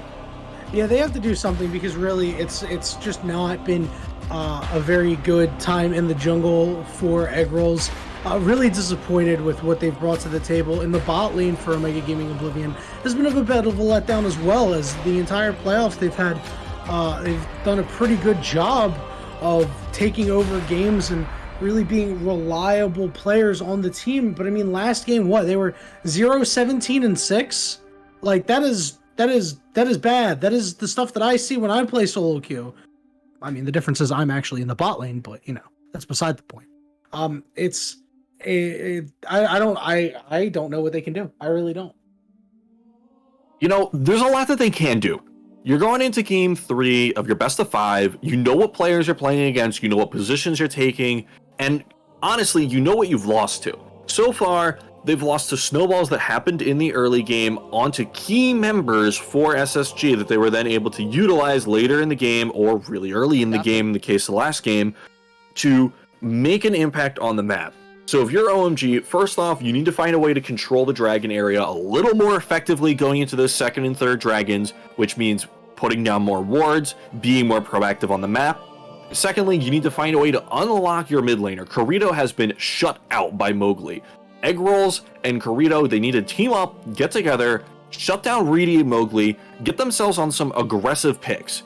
The Victor is not working out, guys. It's not strong enough. Find yourself something that you can play that is better. You have so many champions that are in your champion pool that you could play. Maybe you want the Malzahar so you can just dominate the lane with the wave pushing. Maybe you want the Silas so that you can skirmish against Mowgli and just fight him out of the lane. You need to find your way into this game, Corito, or your team is going to lose. I'd like to see something like a Twisted Fate, something that's going to impact the map, maybe even a Galio, because the roaming has just not been there for the Victor, on the Victor. It just has not been there. There was that one roam that came into the bottom lane that ended up, being a salvage for what had gone wrong down there. But other than that, they've been pretty quiet in terms of moving around the lane. So you're going to need some sort of champion that's able to make it easy for them, because they seem to be a little either resistant to do so, or I don't know what. But I think it's got to be something with a global ultimate, something with really good mobility to start moving around. Heck, you could play a Lissandra or an Ahri too if you wanted to. I want the Malzahar. I want the Malzahar. I mean, we know Corito can play Malzahar. It shuts down that lane really effectively. It stops the roams that are coming out of Mowgli. It gives you that crowd control to shut down Dallas when he's trying to go off. And we're seeing this draft fly through, and the Sivir is off the table, so we will not see that for either side into this Game 3. Yep, OMG will pick up the first pick, Senna. That is a 27th of March special. I do like to see that, so maybe their fortunes can turn in this game. Very strong first pick. It's one of their go-tos. Yeah, and I want to see SSG bring something to the table that punishes the Senna in the lane. You've been able to play through that bottom lane very effectively. The Rel will certainly do it, and the Diana is going to come through immediately. Now this could go to either Reedy or Mowgli. Both of them can play the champion. They're both pretty proficient on it, and they just want to break the game open with their star players right from the get-go. If you're OMG, you see this and you need Eggrols and Corito on power picks. See, I've got a feeling this is a Mowgli special in the mid lane, mostly because Diana is a champion that you can style on people with, and judging by how the way these two mid laners have treated each other in the past, I think that Mowgli is trying to style on Corrido. So I'm interested to see if it does go in the mid lane. I'd be much more excited if it went toward the mid lane. OMG, they've opted for a Xin Zhao. I'm gonna cut you off right here. You're saying he wants to style on him with Diana. You can't style on people with Diana if you get counterpicked. And when you reveal your hand this early, it is very easy.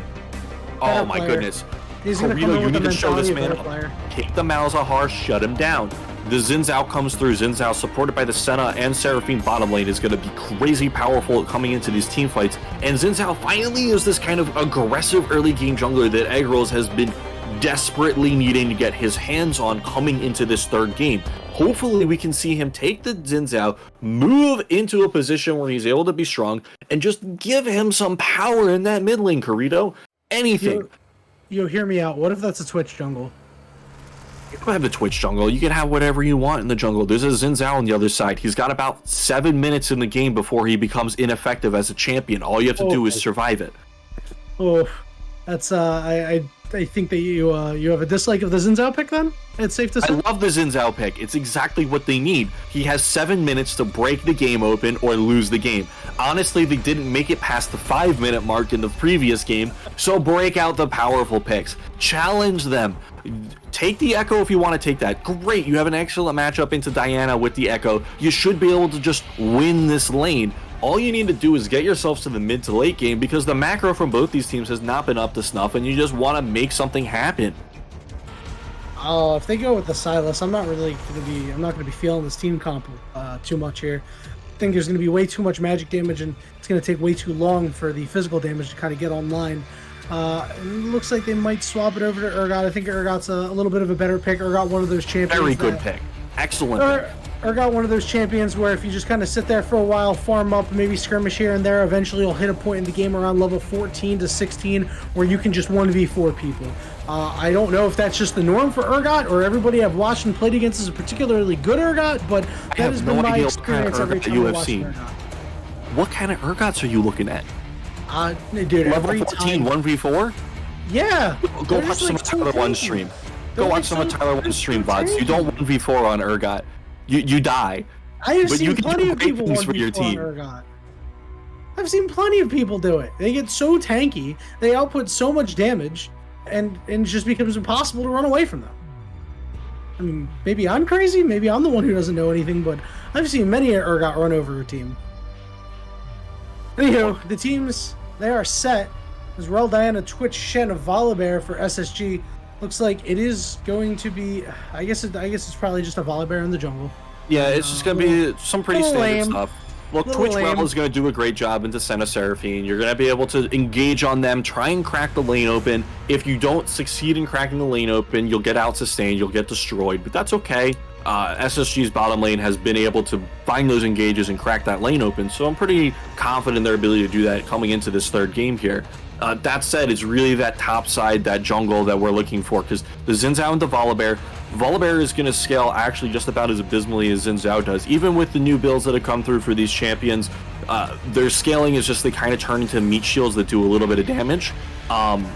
And that's not what you necessarily are looking for, but in that early game, they're going to have that massive impact because their base numbers are so high.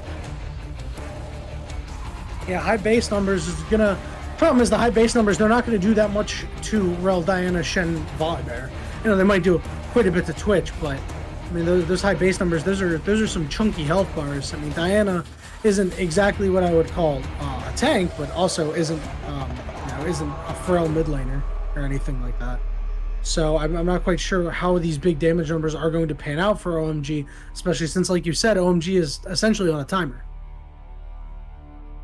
Yeah, and honestly, the big thing that you're looking at here is, like you mentioned, Urgot can become very, very powerful. You're not going to 1v4 them unless you're pretty fed, but he does a very good job of just obliterating champions that have a lot of health. And Shen, Volibear, and Diana all build a large amount of HP, which Urgot can chew through, especially with the buffs that have come through to a lot of his items. And he has just this massive amount of percentage max HP damage that allows him to rip through those front lines and get to the back lines while just standing tall himself. Yeah, ripping through the back line is exactly what you don't want to see here. Seraphine and Senna having so much CC in their kits and a fair amount of damage on the back line. You really want to keep them as safe as you possibly can. But Xin Zhao, Echo, and Urgot are very go-forward champions, and that's going to leave a gap between the Senna Seraphine and the Xin Zhao, Echo, Urgot that can be exploited by Diana, by Twitch, by Volibear. So I'm wondering if that's going to be a developing problem for OMG as the game progresses. Well, we're going to have to find out what exactly it is that their game plan is going to be as they come into this third game, because OMG has certainly put up what would be considered more of a Wombo-oriented team. They're very much looking for team fights. Layer the Seraphine and the Senna healing on top of the rest of your members of your team as everyone else is diving forward. Activate the Encore with advanced members and find your way into the fight to hopefully get a Fear Beyond Death from Urgot that's going to lock down the members of SSG. That said, SSG has put together what is more of a big ball that protects whatever they have to protect. It could be the Diana they're trying to protect, or it could be the Twitch that they're trying to protect. Either one is pretty relevant, and with the 2-tank versus 1-tank compositions, usually you would favor the 2-tank composition coming into a straight team fight brawl. Yeah, and I think the protection is mostly going to be on the Twitch. I don't think Diana really needs too much protection. I do want to confirm one thing. It is indeed Volibear in the jungle. Didn't necessarily feel the need to state that. However, based on the fact that Aatrox was played in the bot lane in game 1 today, I felt like it might have been worth pointing out. Sometimes you get Aatrox in the bot lane, sometimes you get the domination that is Sivir in the bot lane, and sometimes you just get some wild cards like a Seraphine Senna into Twitch Rel, which honestly is not a matchup we typically see, but would still be favored likely towards the Seraphine Senna just because they have that high range poke, they have that ability to sustain through the lane. However, if Twitch Rel do find an opening and get on top of them, which Neverwinter has been absolutely phenomenal at finding openings in this bottom lane, then I could definitely see them ripping this game open. Yeah, and I had a lot of confidence in Snake Doctor in 27th of March coming into this series. They were absolutely on fire throughout the playoffs, but they have just been extinguished quickly by the combined might of Dallas and Neverwinter. And at this point, I have to feel like this bot lane probably doesn't even have too much confidence behind them, as they're going for something that's relatively safe and is not going to get many kills. They're kind of just taking the aggression out of themselves.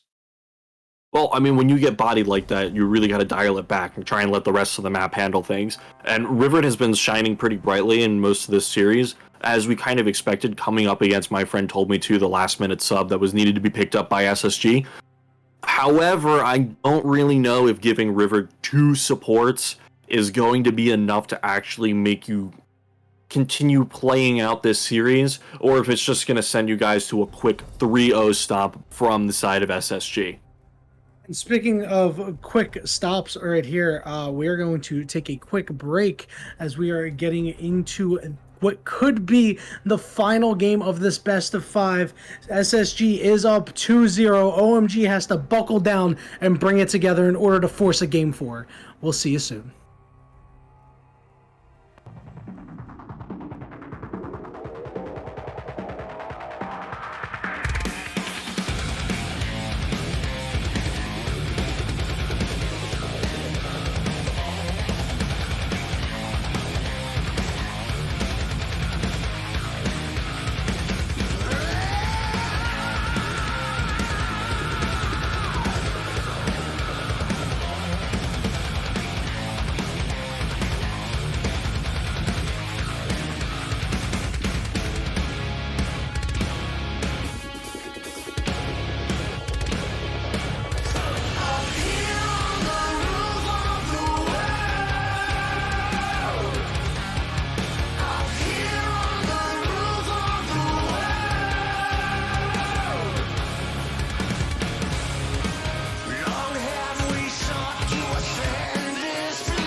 Ladies and gentlemen, the peak of the mountain is in sight for Screaming Sun Gaming. They are so close to claiming their destiny as Premade Rampage Season 10 champions. It's OMG, they're still on the blue side, Screaming Sun Gaming back on the red side. And Jake, it's been a series to forget if you are OMG, but if they want to turn around, it has to start now. How would you ever forget a series like this? You got absolutely blasted in, like, what was it, 20 minutes in the previous game? There was a point where the Silver Boomerangs were just one-shotting people. You can't forget something like that. It lives on in your nightmares for as long as you can think. Yeah, Snake Doctor and 27th of March are going to have nightmares about 27th of March specifically about being at 80% HP and getting hit by a Silver Boomerang and dying. That is not an exaggeration if you are just joining us. This actually happened. They were at 80% and the only thing they got hit with was the Silver Boomerang. It was bad. That said, if we can see the miracle turnaround from OMG as they come into this third game of the series to make a reverse sweep happen, maybe we'll see that 27th of March change to the 5th of April, as today is their time to try and bring this to a third game. April? You know what? It's not April anymore. It's June. Dude, yeah, it's June. You skipped like 2 whole months. You know, it was 1 month later in my head. It would be historic, that's for sure. The craziest thing I've ever seen. So we see Reedy doing the double camp. We see Egg Rolls finishing up the red buff. The Xin Zhao going to be a bit slower at clearing his camps out than the Volibear will. Hopefully Egg Rolls is going to go buff Gromp and then just immediately hit up one of these lanes for an aggressive gank. You need to see the Xin Zhao start soul walling early. You really want to see that champion just find his way into lanes, and he will be spotted out by this ward that was placed very early on by my friend told me to. So hopefully that's enough information for these lanes to play less aggressively and find a way to avoid the Xin Zhao gank. Yeah, I wonder if the bot lane's going to go for it at level 2 because Dallas has Ignite. He packed Ignite for this game, and it looks like it's going to be used perfectly. The last auto attack is there. I am League of Legends Nostradamus, as I predicted that was going to happen about a third of a second before it actually did. And that is another first blood going to the side of SSG. Are they going to get a second one? Dallas getting Snake Doctor very low. One more auto would have done it. But again, the woes continue for the bot side of OMG. All right.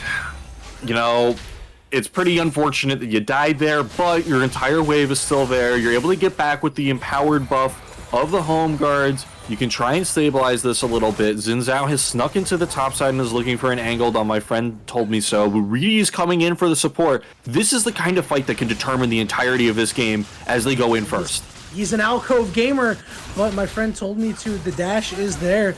And Egg Roll's just not able to do much here as Corito looking for a solo kill on Mowgli the Cat. Will land that Crescent Strike. Solo on both sides. The flash is burned, and now Reedy is here. Corito's got nowhere to go. The minions are going to do it. No, it's going to be Reedy taking him down. Baited as Mowgli decides to recall as they are super low, and they will always type worth in the chat. Maybe even a little bit of banter. All right, Yanni. All right, you told me there was beef between these two. Corito saw blood in his eyes. He wanted that slab of beef for himself. And the real beef rolled on in through the river as Reedy just comes on in, slaps him, takes it. And this is going to mean that Mowgli is going to have a very large advantage in this lane because they're able to pick up the Amplifying Tome instead of the boots that Corito picked up. Those stats are going to help them to try and brawl out this mid lane matchup and crack open the mid lane towards moving into that dragon area for the first objective of the game. Yeah, and I mean, to Corito's credit, they're doing fairly well in the CS department here. But I wonder how much of the... That's a blasting wand. Yanni, that's a blasting wand in Twitch's inventory. He's going AP Twitch. Whoa. I love this. Wait a minute. All right, I have a big problem with this.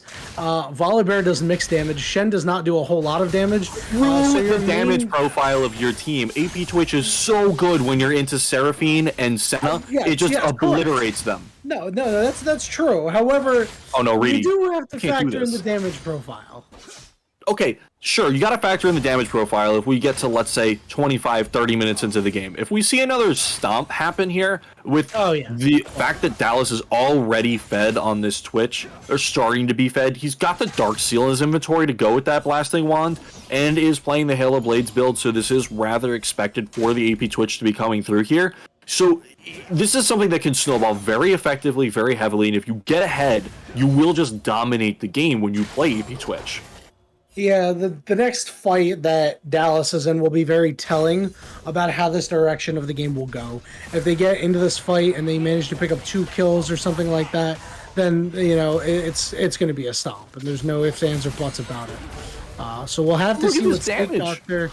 We'll have to see what Snake Doctor and 27th of March can do to prevent this Twitch from getting out of hand. They're already behind the 8 ball. It could get even worse. Yeah, and Dallas is already starting to put out massive amounts of damage with his Contaminate. It's up to about 400 damage if he gets the full stacks off, which is just so much damage. It's half of your health on these squishy support champions. River getting ganked by Reedy, and that is the 3rd kill of the game going to the side of Screaming Sun Gaming. They've had a very clean early game thus far. Yeah, and honestly, this is a lot off the back of my friend told me to, doing a great job. No, he is exhausted though, so he's going to have to wait a little bit for the Contaminate. He did use it while exhausted, so it does not get kills, but, I mean, imagine if he was no longer exhausted. 27th of March is dead. He wants that plate. He wants that plate so badly. Get the plate. It's going in. He can't get it. It's Thanksgiving dinner, baby. He wants the plate. Oh, they're coming in with the Stain United. Low. Snake Doctor has been exhausted. You are correct. That Stain United was there. My friend told me to. Doing what they can to help out the bot lane. And Egg Rolls has flashed forward. The sweep is on, but the Twitch is just way too fast. So the jungle... You want a mid lane? Oh, yeah. There's so much going on right now. The ultimate used that Chrono Break from Corrido to get him out of there. Look, I asked you in the draft phase for Corrido to be activated as a player, and he's been given this counter pick of the Echo, and it has been doing wonders for him in this lane. But it's Rivered. Not again. No, Rivered. Reedy is He's there. Gonna get out alive. Yeah, he's fine. Not so much they can do. Did about, about a third of his HP. Not too bad. You're pretty okay with that if you're Rivered, all things considered. But it's still rather disheartening to see that Reedy has put so much attention into your lane, because that means he really hasn't had to go elsewhere. They're okay. They're okay.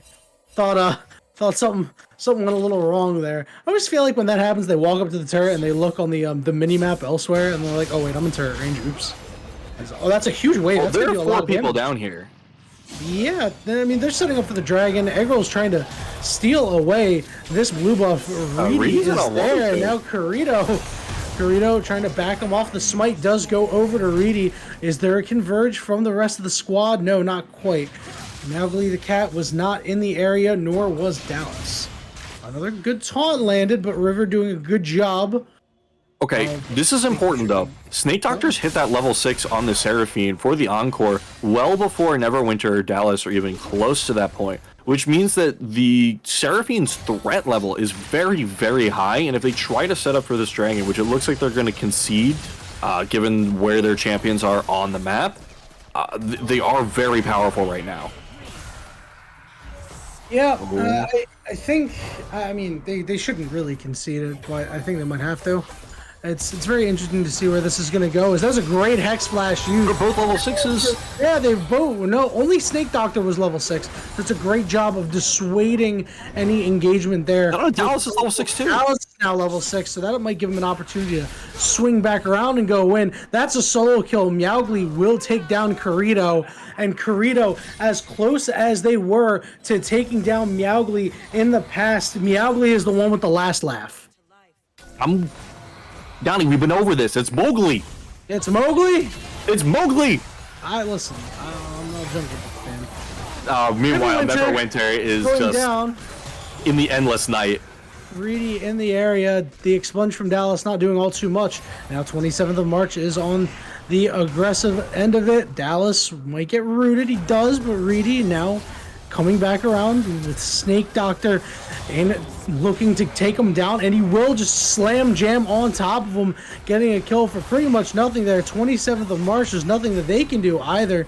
fairly good juke there to avoid the dawning shadow. Mowgli from the shadows. Mowgli coming in 27th of March. See you later. See you on the 28th as down you go. And this looks like it's starting to go the way of SSG. Okay, so there are a couple hopes for you. Forward. Dallas trying to get out of there, but here's Mowgli. Stand United onto Dallas, but they're A-okay, and the entire team has just shown up in the blink of an eye. Okay, now we need to take this dragon. Like, take the objective, guys.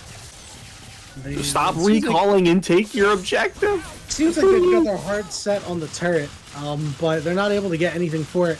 River pretty happy. Real hitting on this top tower. Yeah, he's got 3 plays. That's a lot of gold. Yeah, and River. All right, his Lee Sin was not the best thing we've ever seen on camera. There were a couple great Dragon's Rages. There were a lot of really bad Dragon's Rages. It was the worst of times. It was the worst of times. That said, they did a good job in the first game with River.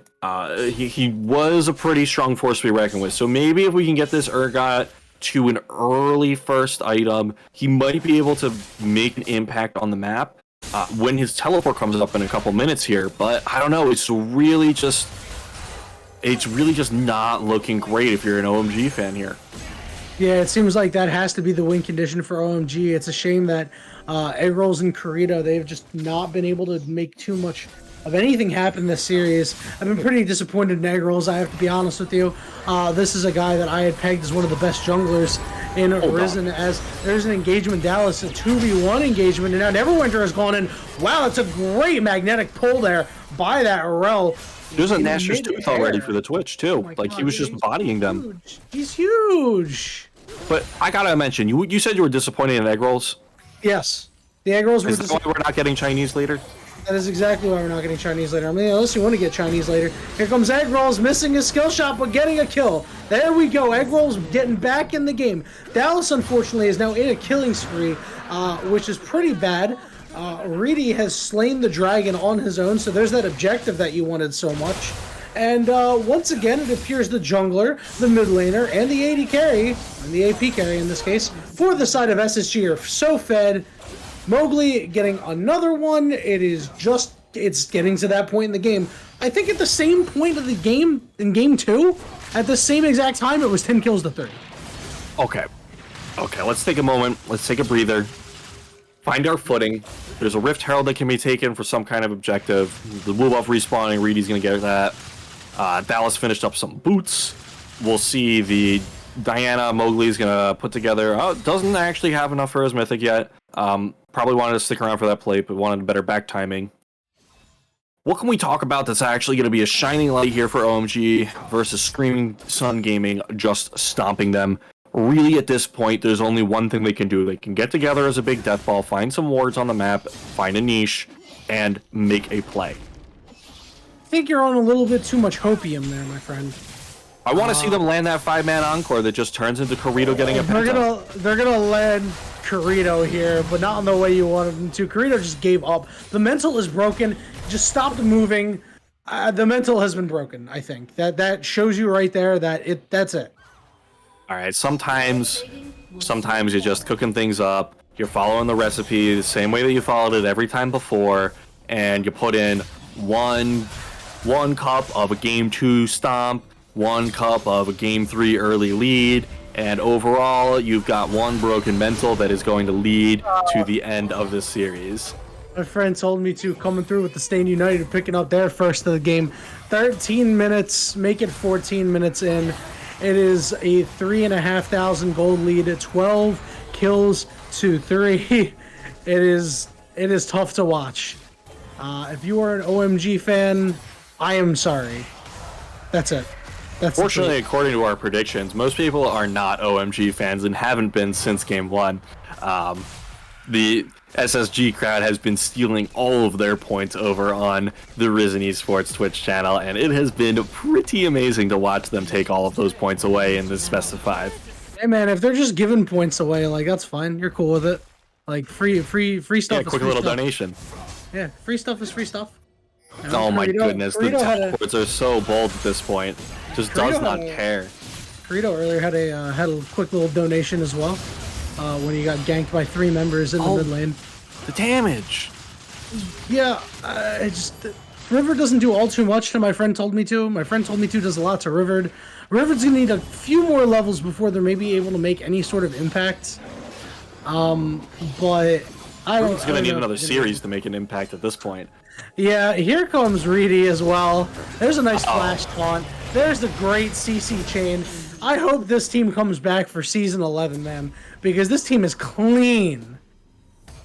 You know, there are some things to be wanted with their vision control. They're not necessarily capitalizing it as well as they could, but they are putting the wards down. They're advancing these vision lines very nicely. They're obliterating anything that comes into their sight just regularly on the same screen as them. I'm pretty excited for this team as we close out this series here, potentially.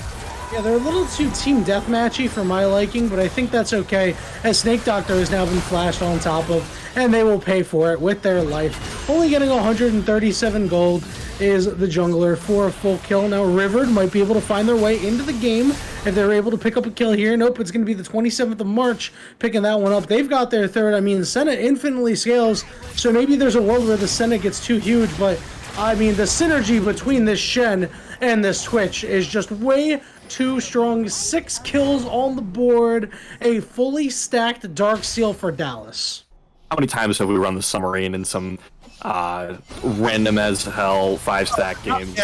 Not again. Come on. This is just unfair. Dallas dies! Oh, hey, he wants it. He wants the series. He wants a real series. He's got the Gore Drinker. This is the 1v9 item for Lee Sin, or for Xin Zhao. You might see the Eclipse build, you might see the Immortal Shield Bow build, but the Gore Drinker build is definitely the 1v9. Okay, good. He put a Warden's Mail in his inventory for a moment there, and I was about to just go insane. Okay. There's one that does physical damage. Oh my god. Dallas is building a death cap. No. Yep. No. Dallas is 1,000 gold from a death cap. Oh my god. He doesn't even need mythic items. Those are overrated. You're gonna get just into death cap. I mean, to be real, mythics are kind of overrated on Twitch, on AP Twitch. Oh, for sure. You know, like Everfrost is usually the one of choice, which is like, okay, I guess. You don't really want to be that close. Yeah, you don't want to be that close though, you know? Like, it's kind of worrisome if you're that close. For fragile champions. What do you think the submarine does? Submarine's getting close. Yes, and you deliver your Shen. On to Neverwinter. Neverwinter able to walk away. Yeah, I'd like to see the submarine play happen. We've seen the submarine play happen. I don't think they pulled off the true submarine where Twitch. This is true. We got to get the true submarine where we get the Rel attachment and the Twitch right in the front. Oh my god, no, please, no.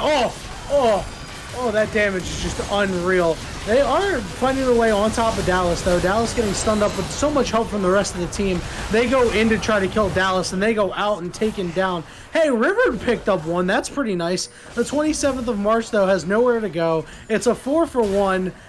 Never mind. It's a 5-for-1. The 27th of March never has anywhere to go. It's the only time that day occurs. It's the 27th of March at the same time every year on the 27th of March.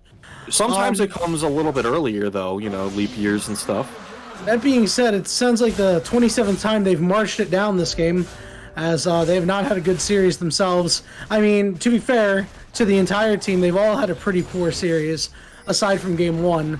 But I mean, this is just ridiculous. I mean, this is tough to watch. Look, at this point, you've got a couple items that have come through for the side of OMG. They finished up their mythics, so like they have the potential fighting power in picks, but in a team fight, they are just hopeless. So they need to maybe like, yeah. I mean, he's got the 10-stack Dark Seal, the Death Cap, the Gnasher's Tooth. Anything that comes near the Twitch is dead. We understand that. What we're looking for is maybe there's a way they can get into the game with like a Death Bush or something with a quick little pick. But honestly, even that is pretty far-fetched. Right now, you're looking at a pizza that's been flipped, upside down, spun around, and turned into what we call the masterpiece that is a 3-0 sweep in a grand finals. Yeah. Oh no. Shades to Siver's boomerang in game 2. At least it took one auto attacks. Dallas is absolutely obliterated. Goodbye, Corito. OMG, you can only go so far away. Only go backwards, snake dot. Here's the exhaust. I don't know if the exhaust is necessarily going to matter. The dive is there. It's just way too much damage at this point. Carino managed to get out of there, which is the biggest surprise out of that. Carino's not out yet. He's still wandering around in his own jungle, which is no longer safe. That's not your jungle. That's just. He's gonna find Dallas. Oh no, he whiffed all of his skill shots. Oh no! Oh my god! He gets to stand united for the submarine. Turn it off. It's not the greatest submarine, but it's a real one. Turn it off. Turn it off. This is brutal. They're just being. Oh, they're thrown into the magmatic. Oh. River doing what they can to try to kite it out. I mean, heck, River shreds Reedy pretty nicely. If there were other champions on the map, then hey, maybe River is doing something. But unfortunately, I don't necessarily think it's going to happen. Oh, they might pick up my friend told me to. Oh, that's mean. Oh, he outplayed him so hard. That's just mean. No, he's chasing. Oh, no, never mind. He ran away, thankfully. Well, boys, there's always next season. There's a Baron on the map. We could see the game closed out pretty quickly. Trying again. Oh no, he's doing the loop around. No, no, you can't do. Oh my God, this is so much damage. Please stop doing it to this lad. Here comes Neverwinter over the wall of peel for Dallas. Here comes the teleport as well. My friend told me to in hot pursuit. Never mind, he got rooted straight to the ground. But man. Dallas is like 2,000 gold in his pocket. He wants to go back. He wants to build up that next item. Get back to that one-shotting you from full health level that he used to be at last game. He's just gonna get a Medjay, is he not? Yep. Yeah, he's got the Medjay, but he should get something else. You got a Ruby Crystal. You want to be a little bit tankier, you know, I feel it. I'm with it. I think he's gonna go for probably the Leandri's add-on, or sorry, the Demonic Embrace. Well, to put things into perspective, Dallas has 10.4k gold. The highest member of the side of OMG is Rivered with 7.4k. All right, so Yanni, you brought up the amount of absolute BM that went down between these two teams before this series got laid out. And let's be real, only one team has actually managed to back up their talk in this series, and it is the one that is pile driving through right now. Yeah, it's you know, sometimes you just talk smack and you're not able to back it up. You know, I know there were allegations of the C word from one team to another.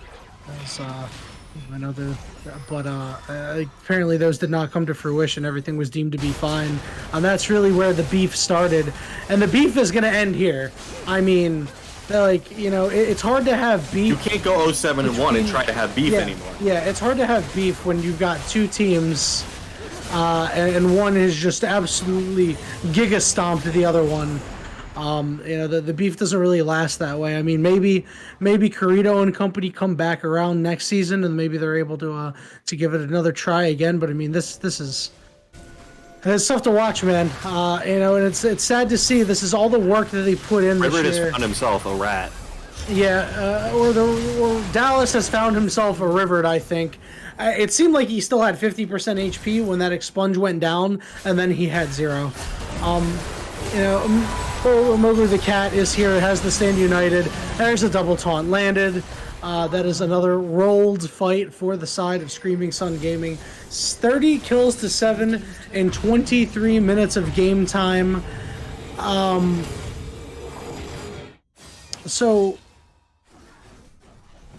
So at this point, yeah, I've got no words. Like, I'm trying to I've got nothing to say really about what Screaming Sun needs to do. They could kind of do anything. They could do a couple little backflips, and they'd probably still win the game.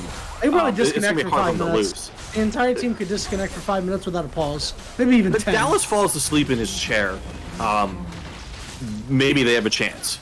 But otherwise, I see no way. The last time we were casting a game and somebody fell asleep. Oh my goodness.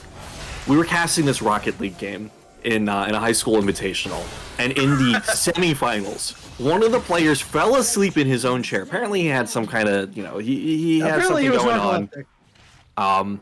And he fell asleep in his chair, and he made the greatest save of his entire life by literally not moving for 4 minutes. He just stood there, and he made the greatest gameplay I've ever seen. The game-winning save.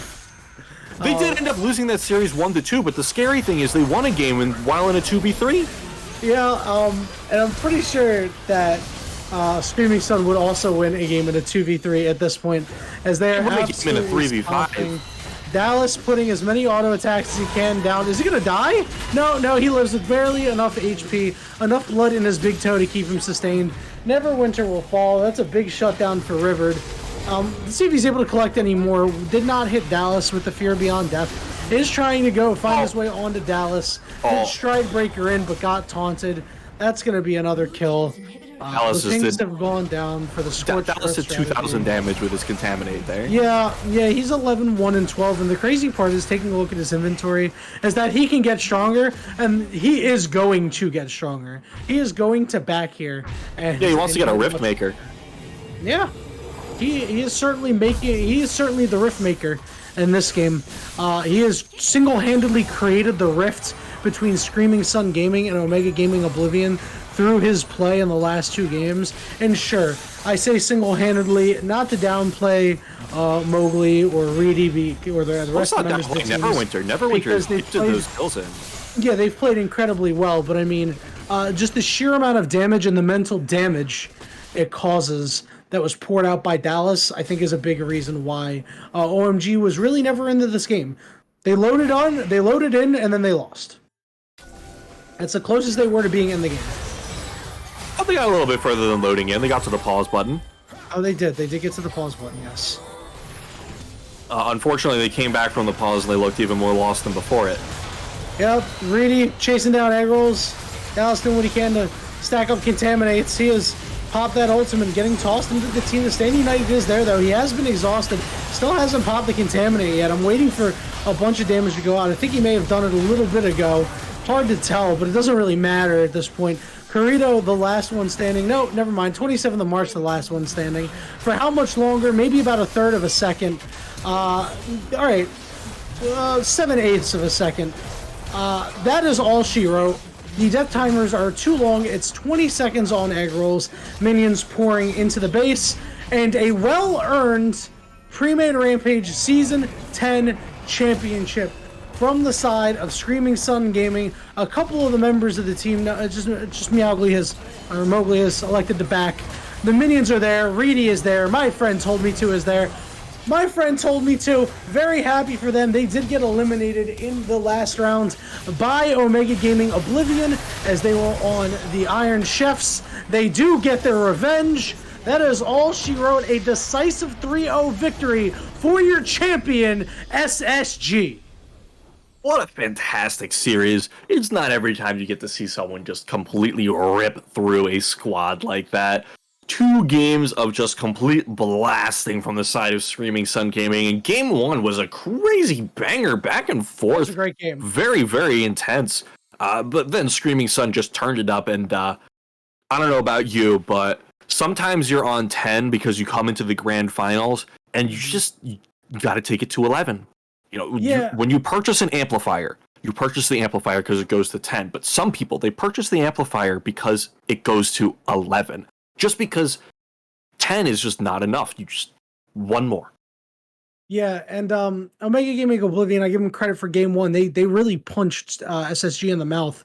But there's 2 ways you can react when you get punched in the mouth. You can get punched in the mouth, get blood drawn, and be shell-shocked the entire time and, swept off your feet or back on your heels. Or you can dig in for the fight and punch back harder.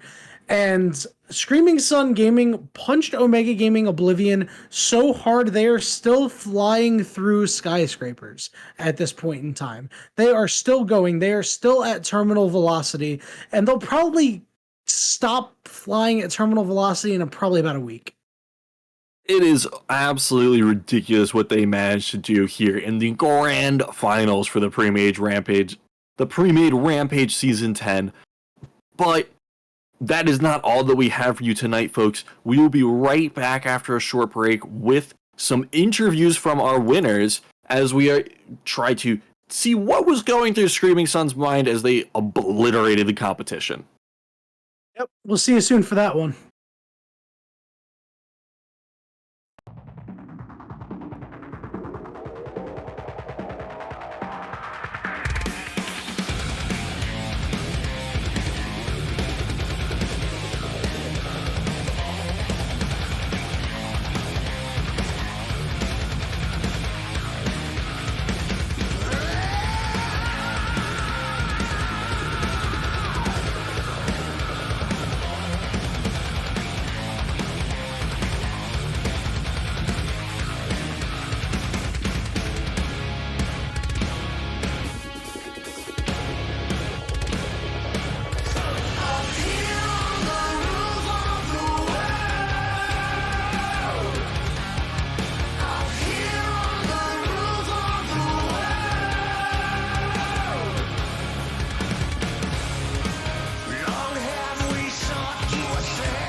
right, welcome back to what we have here with an interview with Dallas himself, the star AD carry, coming in from Screaming Sun Gaming after this 3-0 sweep from Screaming Sun Gaming against Omega Gaming Oblivion in the pre-made Rampage Season 10 finals. Dallas, holy moly, that was a disgusting performance. But honestly, I want to know, you took the Sivir away from Snake Doctor in Game 2, and I heard there was beef between you guys. How are you feeling after you managed to just destroy them with that pick? It feels really nice. I wouldn't say that I really took it away from him though. Leading up from scrims and against Grin especially, I was playing Varus and stuff. And then Game 4, I said that I wanted to play Sivir because it's more comfort, and I kind of solo carried that game. So I was hoping they would pick Senna Game 1 like they did Game 3, and I was just gonna respond with Sivir. But they took it, so I just ended up taking Senna for myself Game 1. Interesting. Very happy that you played the right version of Sivir. Thank you for that.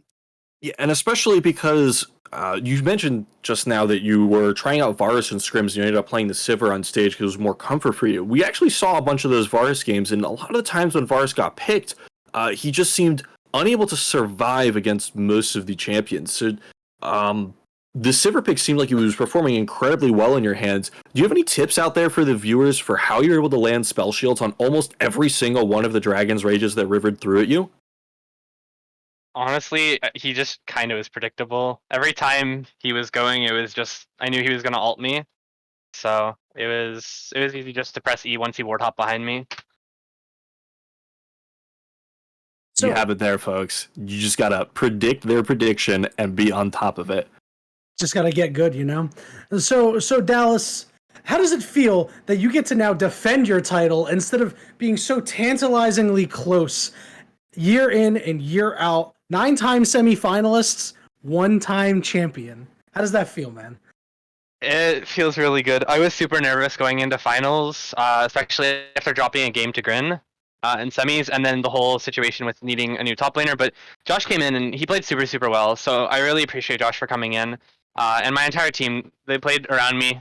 Early in the season, they didn't really want to let me play Twitch, and they were doubting me earlier because I kind of hinted on it. But they had a lot of faith in me going into finals, so I really appreciate everyone on my team. Seems like their faith wasn't misplaced. So I do want to talk a little bit about the Twitch, but I also want to talk about that Aatrox pick. So like, what was the conversation like with that Aatrox pick? Because that caught everybody off guard. Yeah, so Jeff kind of, I don't know, he just said that he wanted to play Aatrox with Senna, because Senna's been the one champ that I've been playing all season. I want to say it's what I'm known for in Rampage. I have the most games on it. And he said that he just wanted to play it, and they picked their bot lane, and he's like, okay, give me Aatrox. So we all just said, okay, screw it, Jeff, it's all you. And lane went super well, but I was having internet issues game 1, which was super unfortunate, but we came out in the end, and I was really happy. It's so crazy that you guys have that sort of trust and you're able to just be like, yeah, pick me Aatrox support. It's like, all right, man, go for it. Like, especially in the finals, like that's like ice water in your veins type stuff. That's incredible to me. Really love seeing the Aatrox pick as a top lane player myself. I do recognize the power that Aatrox can put down in the bottom lane when he's not respected, especially in the amateur level play. How many times have you guys ever practiced it, or is this just completely out of nowhere, even to your own team, never tried Aatrox? We have never played Aatrox Senna before. We've played Senna with a lot of other stuff between me and Jeff, but we've never played it with Aatrox. So, like, what other Senna lanes have you played before to really great success? With Jody, our sub, when Jeff was out, we've played Cho'Gath and Sion, and then me and Jeff have played Swain, Gragas, Seraphine. I like Cho'Gath Sion with Senna. I think that's a really good pairing, actually. Like no troll. I think it's really strong.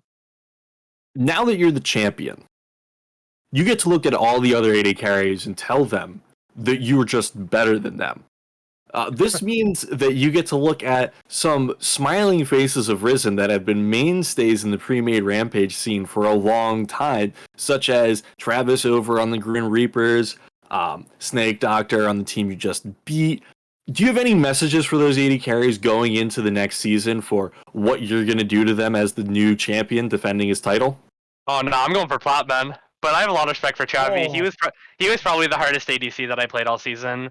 Especially on his Ezreal. I had to perm ban that, otherwise he kind of dumpstered me in lane. That's impressive as well, because Ezreal, Yeah. at times is very hard to get lane advantages in, depending on who you're playing against, what champions you're playing against. But always good to see a strong Ezreal player. As a Ezreal aficionado myself. All right. Thank you so very much for joining us, Dallas. It was a pleasure to watch your games. Congratulations to you and your team. What a fantastic performance. Is there anything you'd like to say to your fans, the audience, before we end our stream for the night? I just want to thank everyone who is cheering us on, and again, thank you for letting me on SSG, guys. It was a lot of fun playing with you all.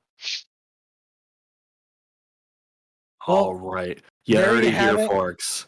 Wise words from Dallas as we bring Season 10 of the Premade Rampage Finals to a close. Everybody, take a good hard look at this team of players.